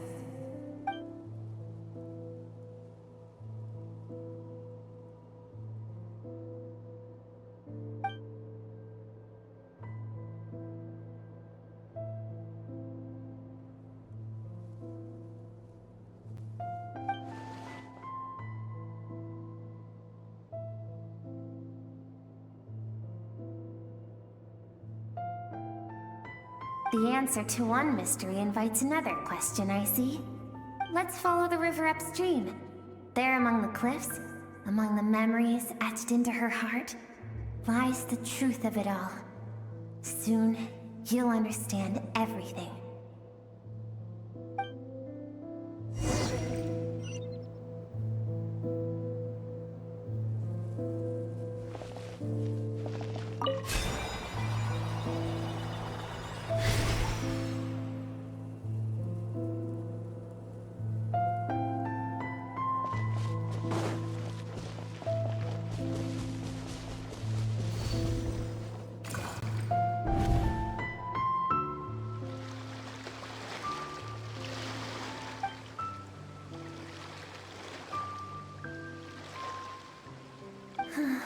I've always thought that, even when falling leaves don't come from the same tree, they can still form bonds of kinship when they meet. Like meteors. You both made a journey through the stars. Both travelers who have landed on a planet that is not your home. Yet, when she first noticed your presence, although she hesitated for a moment, she still chose to walk away, indifferent as ever.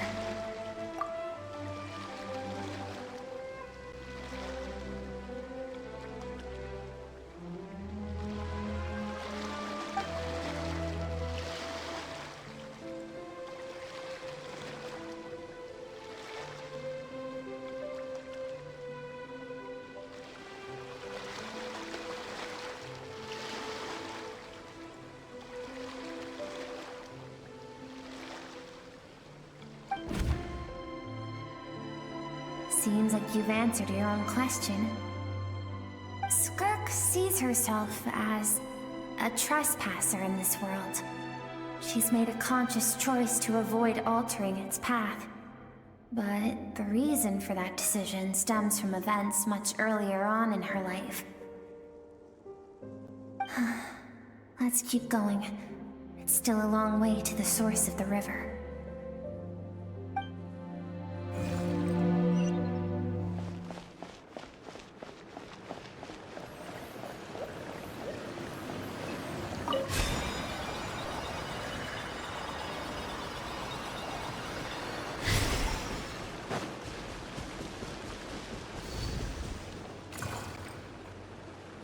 You now have what it takes to wield immense power. From this day forth, I shall teach you no more. No one can become a worthy warrior through imitation alone. I have given you fangs and claws. Now, you must learn to hunt. You wish me to travel the world beyond on my own, Master? Indeed. Make new friends. Embark on your own journey. And piece together a new future from the shattered remnants of your past. We will still have contact through the abyss. But know this. One day, I will take the life you worked so hard to rebuild and reduce it to ashes. Just like the fire that haunts your mind. Why would you do that? I have told you before, fear is the catalyst for human evolution. You have tasted loss. You have known fear, so deep it can be felt in the bones. But as living beings, we all have an instinct to detach from that which harms us. And thus pain dampens over time, and the acrid taste of fear becomes but a distant memory. Yet now, I have bestowed upon you the gift of fear eternal. It will drown you in the nightmare of your childhood, or it shall drive you to defeat me, whatever the cost.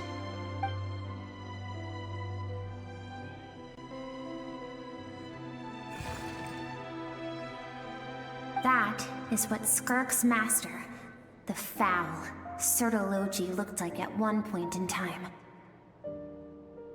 Of course, as a higher being, physical form is a triviality to him. He could appear as a beast, a human, or even a monster that defies description. The form you see him in here, clad in abyssal armor, is the one he usually wears when traveling through the stars.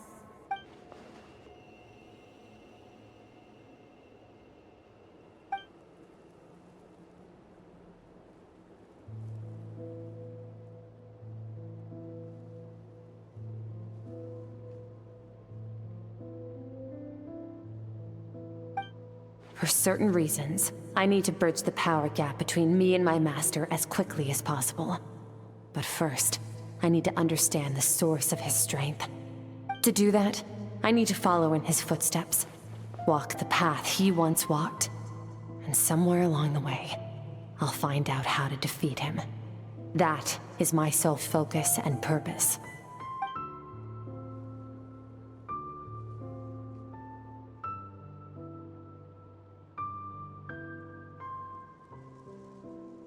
I'll let you in on a little secret. The real Sertologi is terrifying. The scope of his power is impossible to understand until you experience it firsthand. It is absolute. The power to crush all things. Shall we keep going? Let's see. We're about halfway there.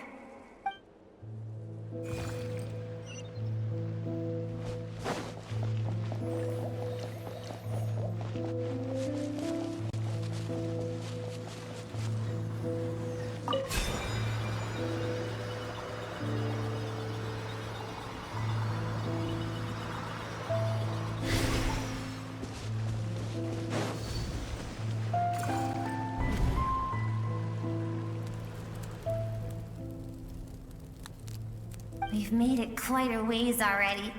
This is Skirk, when she first began training under Sertologi. I have set your broken wrist. Tomorrow, you're to train twice as hard.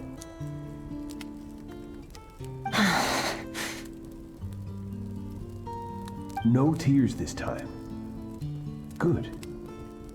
Attempting to garner sympathy through tears is a habit of the weak. A pitiful, useless ploy.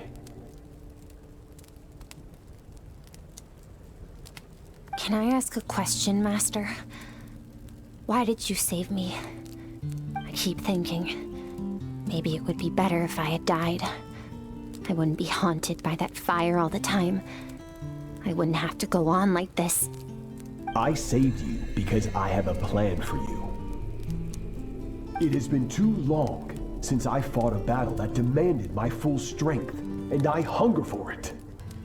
Every so-called genius and prodigy I have faced has crumbled like sand underfoot. Before me, even fate bends the knee. So, I will teach you everything I know. Train you by whatever means necessary, in the hope that one day, you might surprise me. But I don't want to draw my sword against you, Master. What you want matters little. Among the boundless sea of stars, the cries of the weak are but faint murmurs that disappear into the void. You of all people know that well. Yes, Master. From that day forward, all she knew was grueling training, emptiness, and fatigue. After some time, her talent bloomed, and she gained control over her emotions, like her master. How should I put it? It was not that human emotion disappeared from her heart, but that reason came to dictate all she was allowed to feel. I suppose it was at this point that she became the Skirk you know today.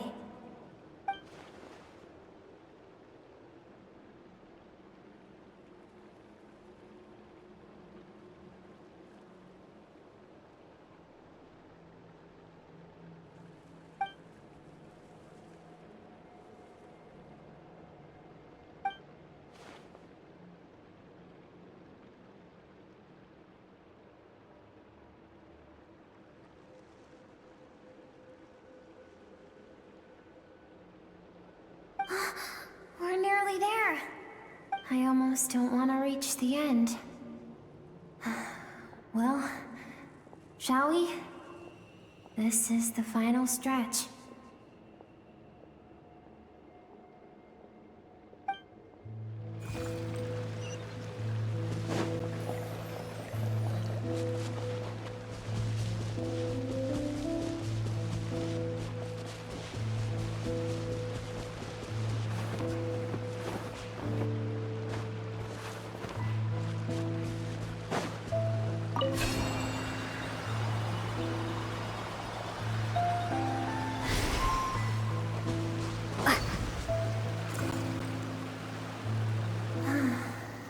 These are Skirk's happiest memories. What a simple and carefree time it was. Wisps of clouds dotted the sky. The sun bathed everything in golden light. And when song filled the air, not even the shyest of flowers could resist swaying along. This is Skirk's homeland. She was so curious about everything as a child. Always skipping school to go exploring instead. There was so much to discover. The treasures at the bottom of the sea. The secrets beyond the stars. And that merchant ship packed with adults wearing those strange clothes. Yes, the ship. That was the beginning of the end. It was a spaceship. When it arrived, the people that disembarked wore smiles on their faces and spoke of friendship. They claimed to be merchants from a neighboring planet, looking to establish trade.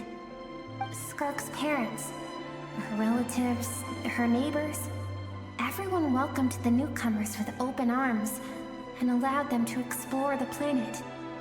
To them, the visitors were guests and should be treated with hospitality.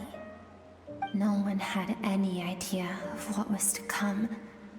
Several months later, an army of unknown origin arrived without warning and carried out a ruthless campaign to destroy everything and everyone on the planet. Skirk had skipped school that day, like so many times before, so she was not caught in the immediate wave of destruction. But when she came home that day, only fire and ruin awaited her. Countless people cried out to her for help. People she knew and loved. Friends and relatives. The little girl who lived next door. The shop owner with the bad leg. The bad-tempered teacher she had made fun of just that morning. Their lives were discarded like worthless trash as the fire consumed one life after another. Skirk was helpless. All she could do was run. And so she did. She kept running until an unexpected figure crossed her path. If Sertology hadn't been there in that moment, the fire would have claimed her life too. And there she would have remained, left to rot in the scorched earth, with no answer as to why any of this was happening.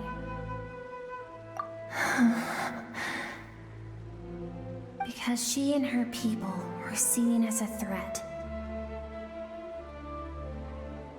As the initial merchant ship explored the planet, they discovered that it hadn't always had the condition to support life. Yet there was evidence of human activity, even during the periods of extreme heat or cold in the past. Further research revealed that, over time, the people of this planet had evolved the ability to adapt to any type of environment or energy source. For that reason, the outsiders viewed them as a potential threat, and decided to eliminate them before the threat could rear its head. And so, the army was called, and the so-called danger was wiped from the face of the planet. Senseless, isn't it? Deemed a threat because of a gift they didn't even know they had. Perhaps it was their own innocence and kindness that doomed them. But in the end, that was lost to the blaze as well. If those with power get to decide good and evil, then all you can trust in is the sword in your hand. And so, before death could claim her, she ran.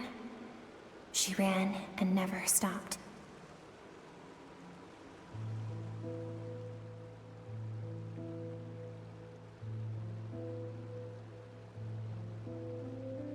No one wants to relive their most painful moments. Well, that brings us to the end of the story. This is as far as we can go. Skirk is waiting over there. For both of us. Let's go to her. It's time to fulfill my purpose. And my greatest wish over all these years.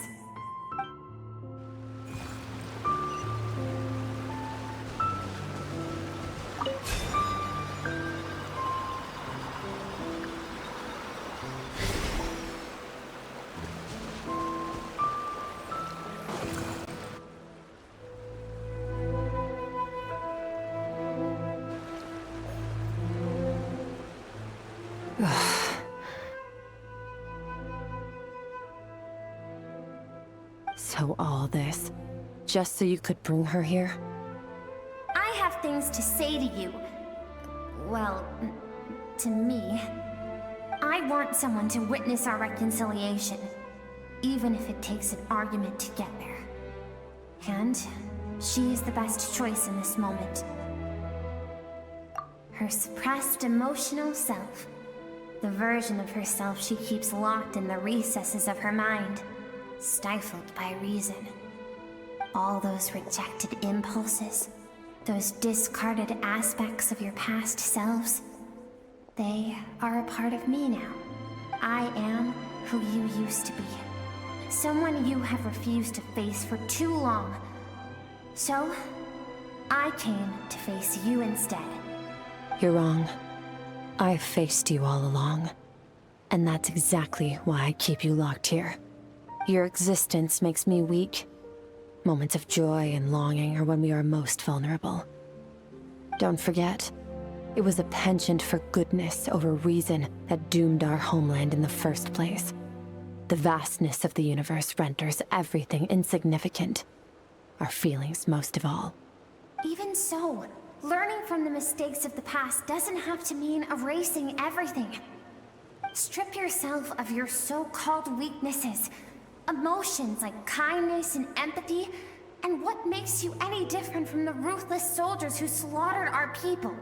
The difference is that I'm doing what is right, what is necessary. I allow you to exist, but with limited freedom. That is the greatest kindness I can offer. I have shouldered everything you couldn't carry. I rose above the numbness and emptiness, and it was cold, unfeeling reason that brought me this far. It made me who I am. It made me strong. That is the problem. I want to shoulder those things together. On the grand scale of the entire universe, maybe our feelings are vanishingly small, but why should that mean they don't matter? Emotion gives warmth to the cold expanse of space. It gives meaning to the world around us. Think back to those nights of gazing at the stars, those afternoons of exploring the unknown. Think back, and let them grant you peace. A brief respite from the pressure you put on yourself. That isn't what we need. Exactly what we need! Aren't you curious about why recovering your strength has taken longer than normal this time? Finally, you get to the important part. That is the only answer I came here to find. Then look around. Look at your inner world. You cast aside your dreams and curiosity, and in doing so, you lost your original motivation. You severed all connection to who you used to be, so you can no longer draw strength from your past. Now, the only things driving you forward are fear and survivor's guilt. But these cannot take you far enough. And so, this river, the source of your strength, grows more polluted by the day. And you think that means I should seek help from a weak little thing like you? Your emotional self isn't weak. The fact that she transcended time and broke free from her constraints to come and face you, that proves it. Thank you for saying that. I knew bringing you here would be the right choice. To be honest, I'm not here to argue with you. This isn't about who's right or wrong. And in fact, I agree that in order to make it through the wake of that tragedy, we had to distance ourselves from the pain through reason over emotion. But what is right at one point in time isn't always right forever. I know you will never forget that fire. I know the fact that you were the sole survivor fills you with guilt. And I know that among the voices that haunt you, mine is there too. Because deep down, you know that you didn't turn out to be the person you wanted to be. All those unfulfilled hopes are like knives to the heart. And I don't want you to hurt anymore. So even if you can't accept me, I hope, at least, that you can let go. I keep thinking, maybe it would be better if I had died. I wouldn't be haunted by that fire all the time. I wouldn't have to go on like this.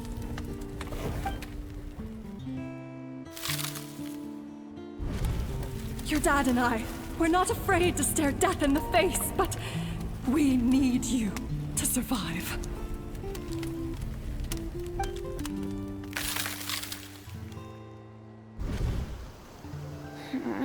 I'm sick of being a kid. There's so many amazing things out there, and I'm ready to see them all.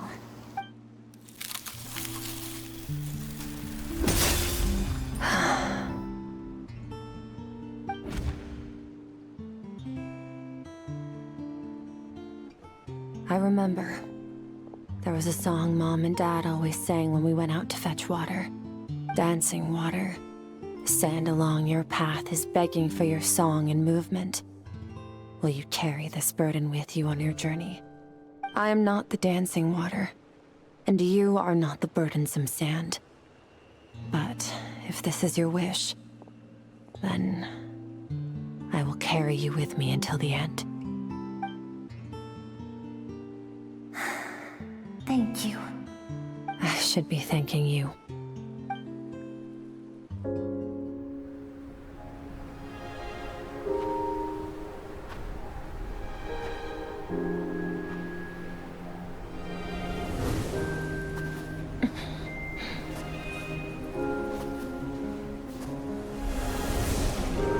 Run, Skirk, run! Remember, leave no one alive! Heed my words, Skirk. Let fear take root in your soul. Did you survive? Why was it only you? Skirk, did you become a positive light in this world?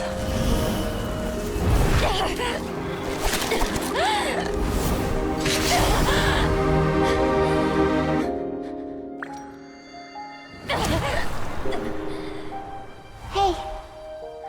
This does doesn't have to be the end.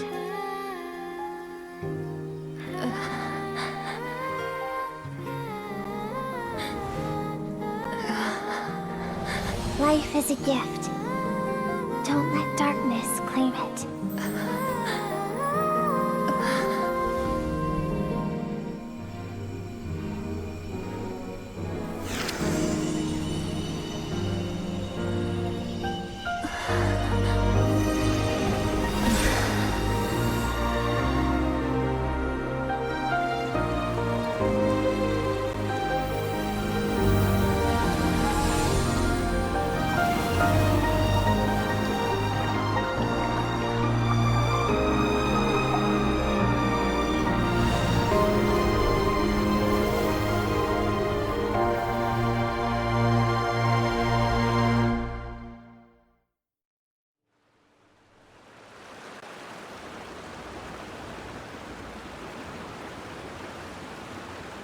So, you saw my memories then.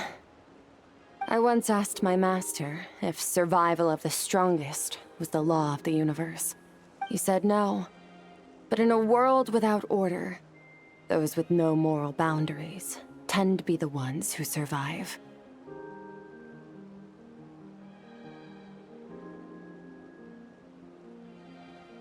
That's why, after hearing his answer, an idea came to mind. An idea that, one day, I would create a new world order. One in which there would never be another tragedy like that fire. One in which power was not the law of the land. But that means I must defeat him. Because my master, Sertologi, is, at the core, a defier of all rules and order. Yes, and not just because of the gap in our abilities, but also because I have no reason to see him as an enemy. Although his decision to train me was not made out of kindness, he did everything a master should. He saved my life, taught me the sword and the principles of strength, and for that, I respect him. I know. And it's not something I want. But Master never goes back on his word. I have to treat everything he says as a promise. He's no longer into that, but he sends me messages through the Abyss every now and then. Most of them are simple greetings, or an answer to one of my questions. Every time I hear from him, my heart skips a beat. And I wonder if this is the moment where he'll finally appear before me and tear down everything I've built to pieces. Maybe that means I do live in eternal fear, just like he said. Yes, I respect him, but I'm also afraid of him. And for that reason, the pursuit of strength consumes every moment of my life. I don't know what Master has planned, but I have to be ready. Help me? Why? This isn't your fight. Because if we want to build the world we both want to see, everyone has to be willing to fight for it. If we all do our part, we can make the entire universe a kinder place.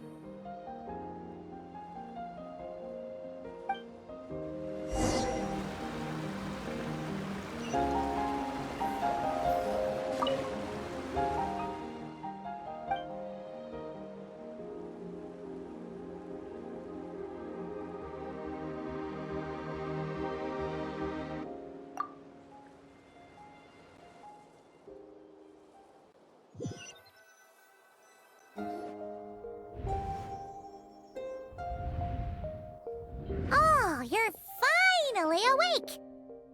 Honestly, Paimon was gone for like 2 seconds and then she comes back and finds you both unconscious? Oh, you scared Paimon half to death! You're both okay, right? What does it look like?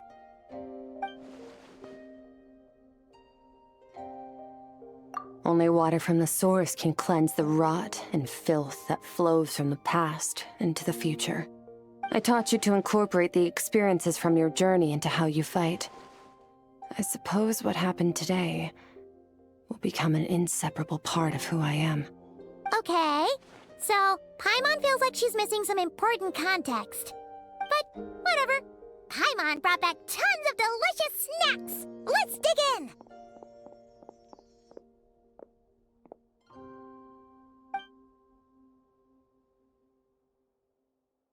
All right. It's about time we finished what we started. We're gonna deal with this thief for good, right? This time, I'm not going to tell you to hold back. But having digested even more power in the meantime, he's going to be tougher than before. The good news is, we have no reason to pull our punches this time. So, let's go. Same place as last time.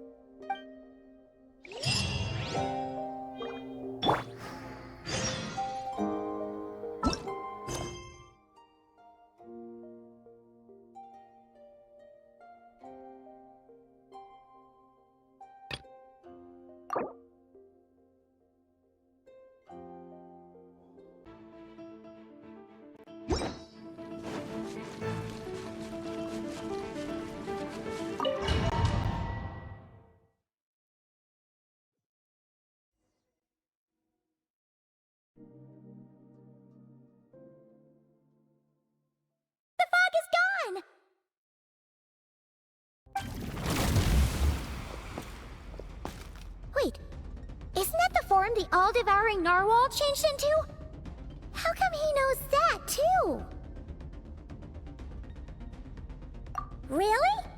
So, you're telling Paimon that giant whale and this guy can both turn into the fowl?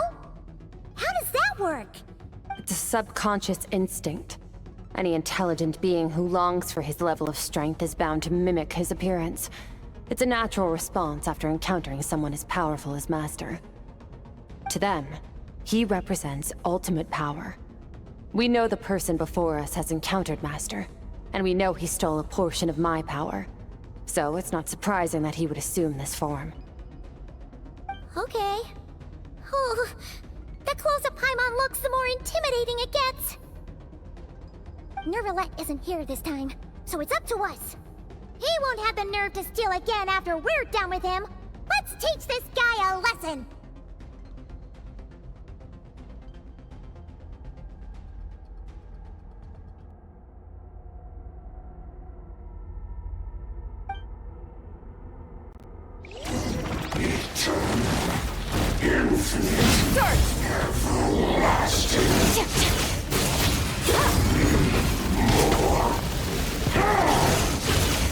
Mine to wield.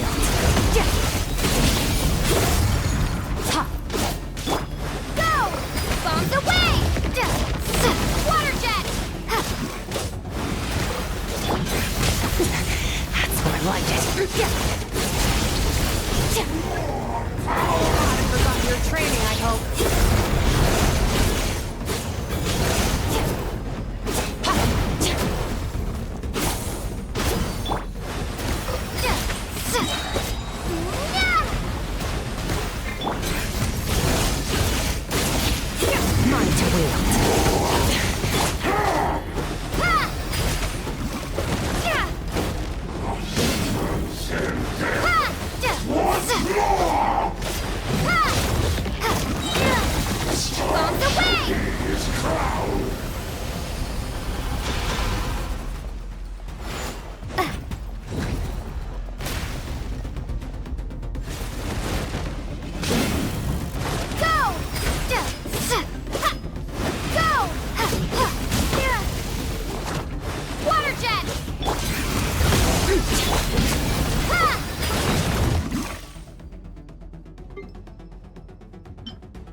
Haven't had enough of my power.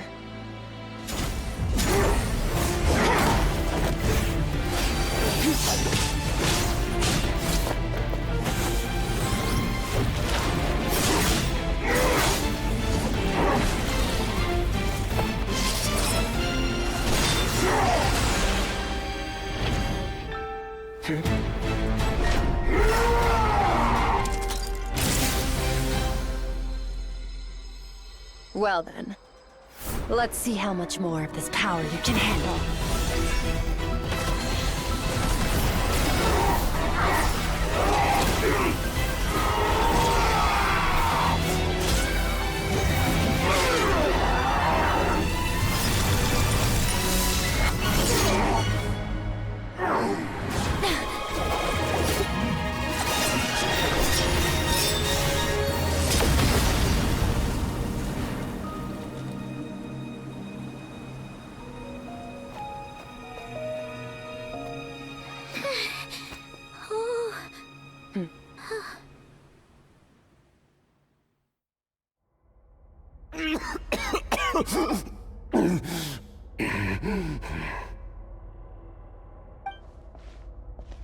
Well, have you come to your senses? You saw that my body was at its limit. So, you deliberately channeled your power into me, knowing that it would destroy my shell from within. Such power, such keen battle instincts. So you must be... Skirk, Sertologi's disciple. How long has it been? How long has he been away from Tevat? Hundreds of years. Hundreds?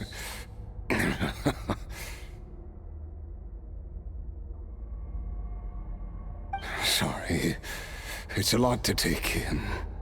I should introduce myself.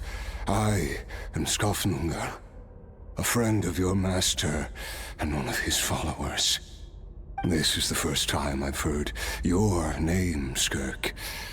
But hundreds of years ago, I knew you existed. And I knew you would come here. Hundreds of years ago? Sounds like you and Master have quite the history. Care to tell us about it? Of course. Might as well take advantage of a clear head while I can. The story starts a long, long time ago. I was born into a noble family in Conria. As the eldest son, I was set to inherit our title. But I contracted an incurable illness as a child, and everyone gave up on me. I trained the sword harder than anyone else, defeated all of my peers. But it was all in vain. When other people looked at me, all I saw in their eyes was pity, or a strange glee in my misfortune. Even my parents were just waiting for me to die. Over time, my heart hardened, and I became aimless. That was the point where I met your master, Sertologi. We were similar in age, but different in background. He was born in prison, the son of criminals who had been sentenced to death. He spent his childhood wandering the streets, facing more criticism than the literary works in the Universitas Magistrorum. Yet, he always wore a smile on his face, as if kindness and malice were one and the same, and he could not see the difference.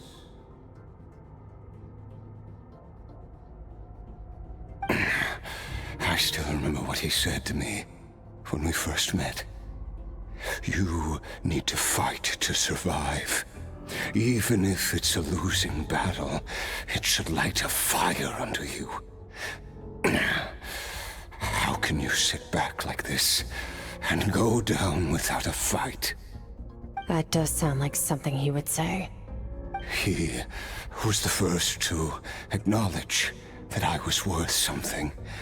And he inspired me to keep going. When we sparred together, it was the first time I'd actually felt the thrill of combat. When I was 10, he stole forbidden research materials and managed to cure my illness. It was like there was nothing in this world he couldn't accomplish. When it came to the human form, he was always intent on pushing the boundaries of possibility. But somewhere along the way, I fell behind. My talents were nothing compared to his. And at some point, I realized he had pulled so far ahead, I was too embarrassed to even ask him to spar. After his grand endeavor was successful, he sought me out and said to me,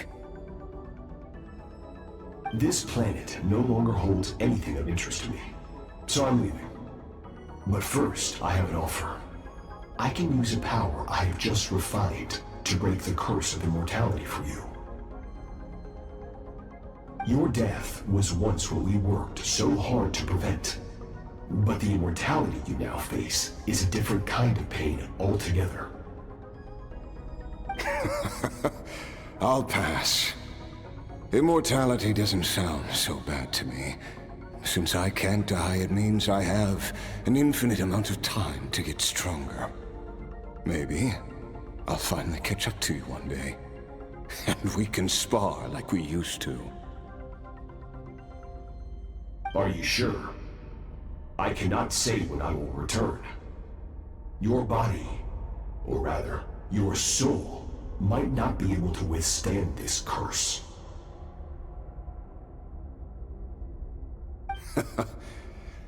All I can do is try. After all, a wise man once told me, people need to fight for their own survival. Wise indeed.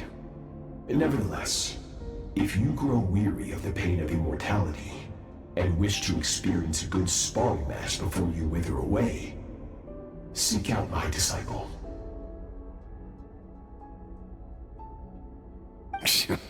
Disciple? Never thought I'd hear that word coming from you. Nor I. But Betwixt said I was destined to find a disciple out there in the universe, and bring her to Tibet.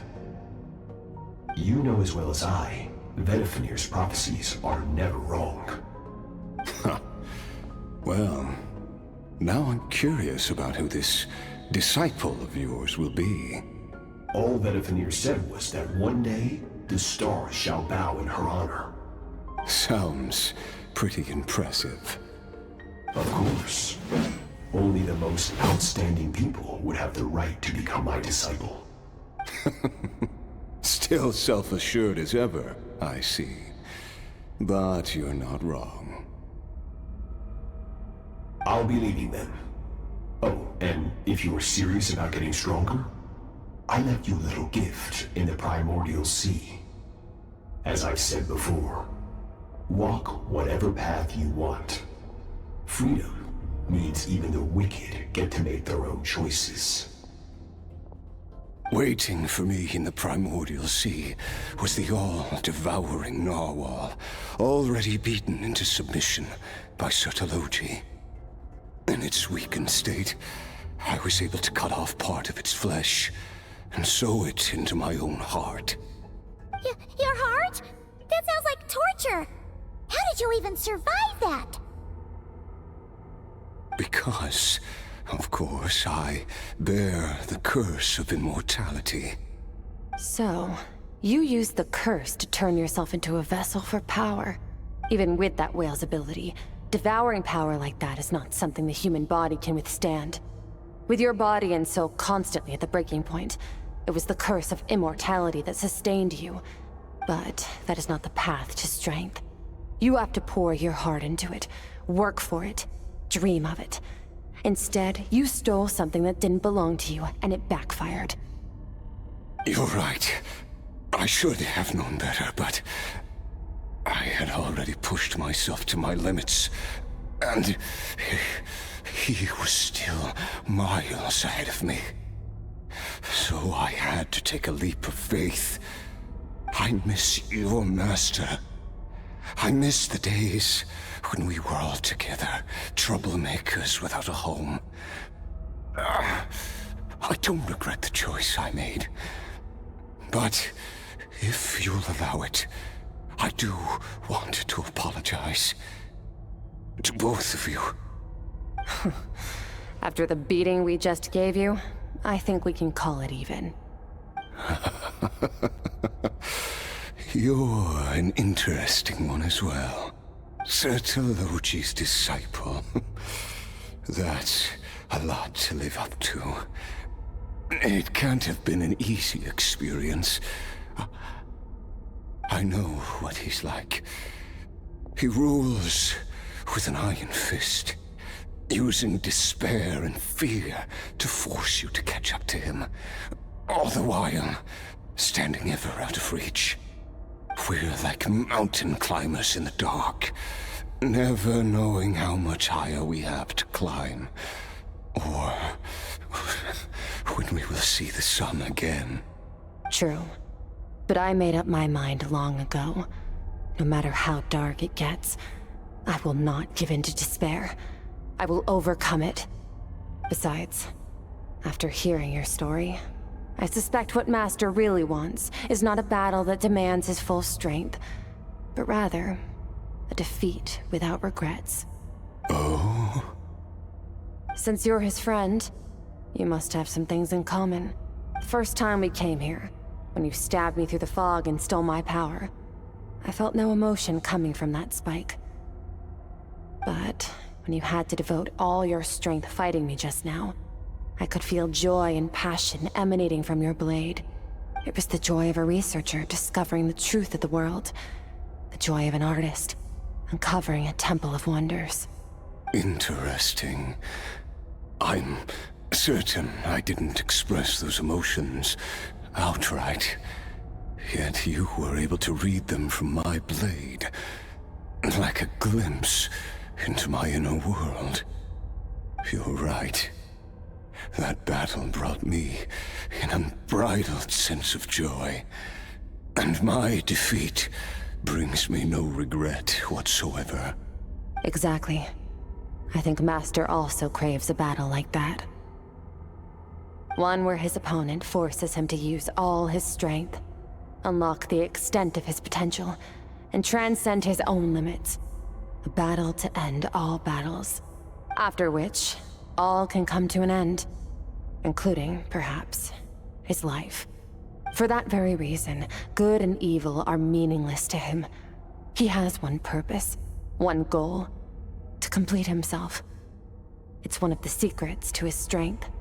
Perhaps you're right. Perhaps that is his call. What a battle that would be. Oh, to witness such a...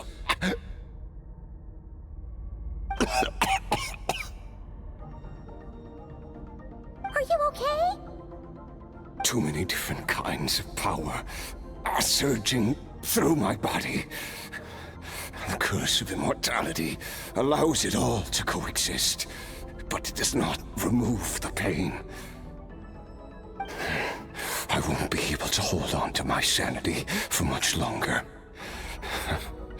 What a shame. I would have loved to witness that battle.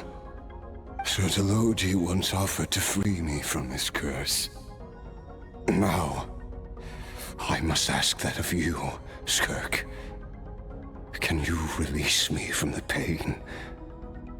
I can, but not through death, if that's what you were hoping for. It's not a suitable punishment for your crime. As an alternative, I can take your consciousness, along with all the power you've consumed, and smash it to pieces.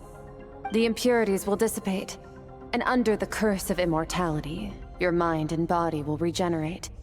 When that process is complete, you will be back to who you were before, No longer tortured by powers you can't control.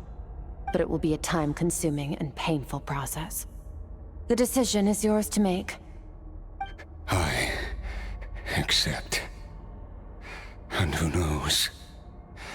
Perhaps I'll wake up in time to witness your great battle with Sertologi. I have faith that you'll be able to stand against him one day. Though I know it'll be a long and arduous road if we are climbers in the dark. It appears the dawn has finally broken for me. But your ascent continues. At least, it looks like you are not alone on your journey. I will reach the top of this mountain, no matter what it takes. And you, Skofnunger, will be my witness at the end of all things. That's finally over. Let's get out of here. Huh. At least we don't have to make a mad dash for the exit like last time.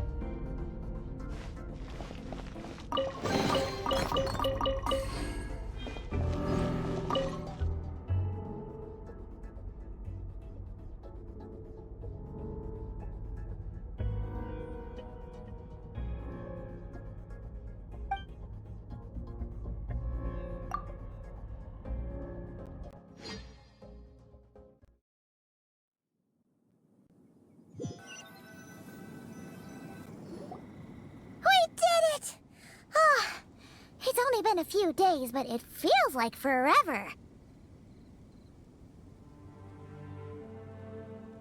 Once again, we've proved there's nothing we can't overcome. We're just that awesome.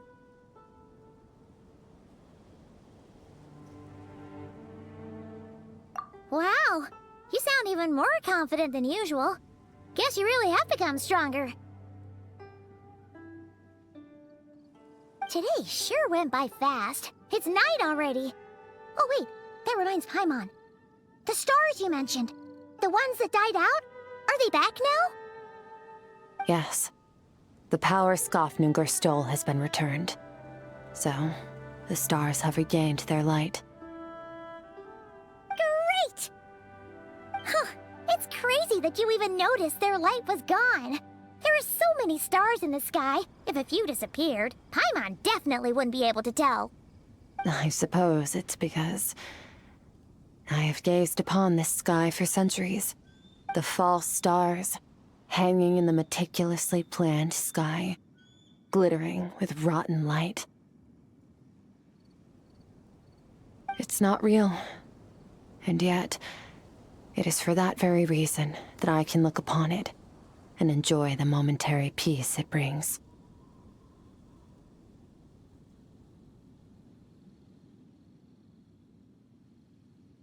Even the most beautiful of bubbles has to burst. We will return to the real universe one day, whether of our own volition or not. Time marches ever forward. Even the innocent and naive will taste life's bitterness. Yet through hardship, we grow, until we learn to seize the sands of time for ourselves and uncover our true strength. Though we gaze upon a false sky, its vastness and majesty is palpable. One can only wonder, what is it going to take for kindness to reign supreme in the vast expanse of the universe? Ugh, this is all going over Paimon's head. But if she knows one thing, it's that the Traveler always finds a way. Ever since we met, she has filled Paimon's days with happiness. No matter how tough things get, she always finds a way to make it better. If it's too big a job for one person, then we'll do it with two. And if two's still not enough, then three. We've met so many amazing friends and accomplished so many amazing things. As long as we don't give up, we can make any wish come true. I suppose when it comes to you, anything is possible. Well, I should be going. Now that my power is no longer isolated from my emotions, I need more practice to get used to it. I suppose fate will decide. Maybe we'll bump into each other on the street. Or maybe we'll reunite on a different planet entirely. Regardless, reunions and partings are but passing moments. More than anything, I hope that, at the end of this journey, wherever it takes us, we stand in a world reborn. One without war, pain, or forced partings. One where new life can bloom, even where there was once nothing but scorched earth. For this, we must all work to become stronger. If that's what you want to call me, I won't object. Goodbye. Bye!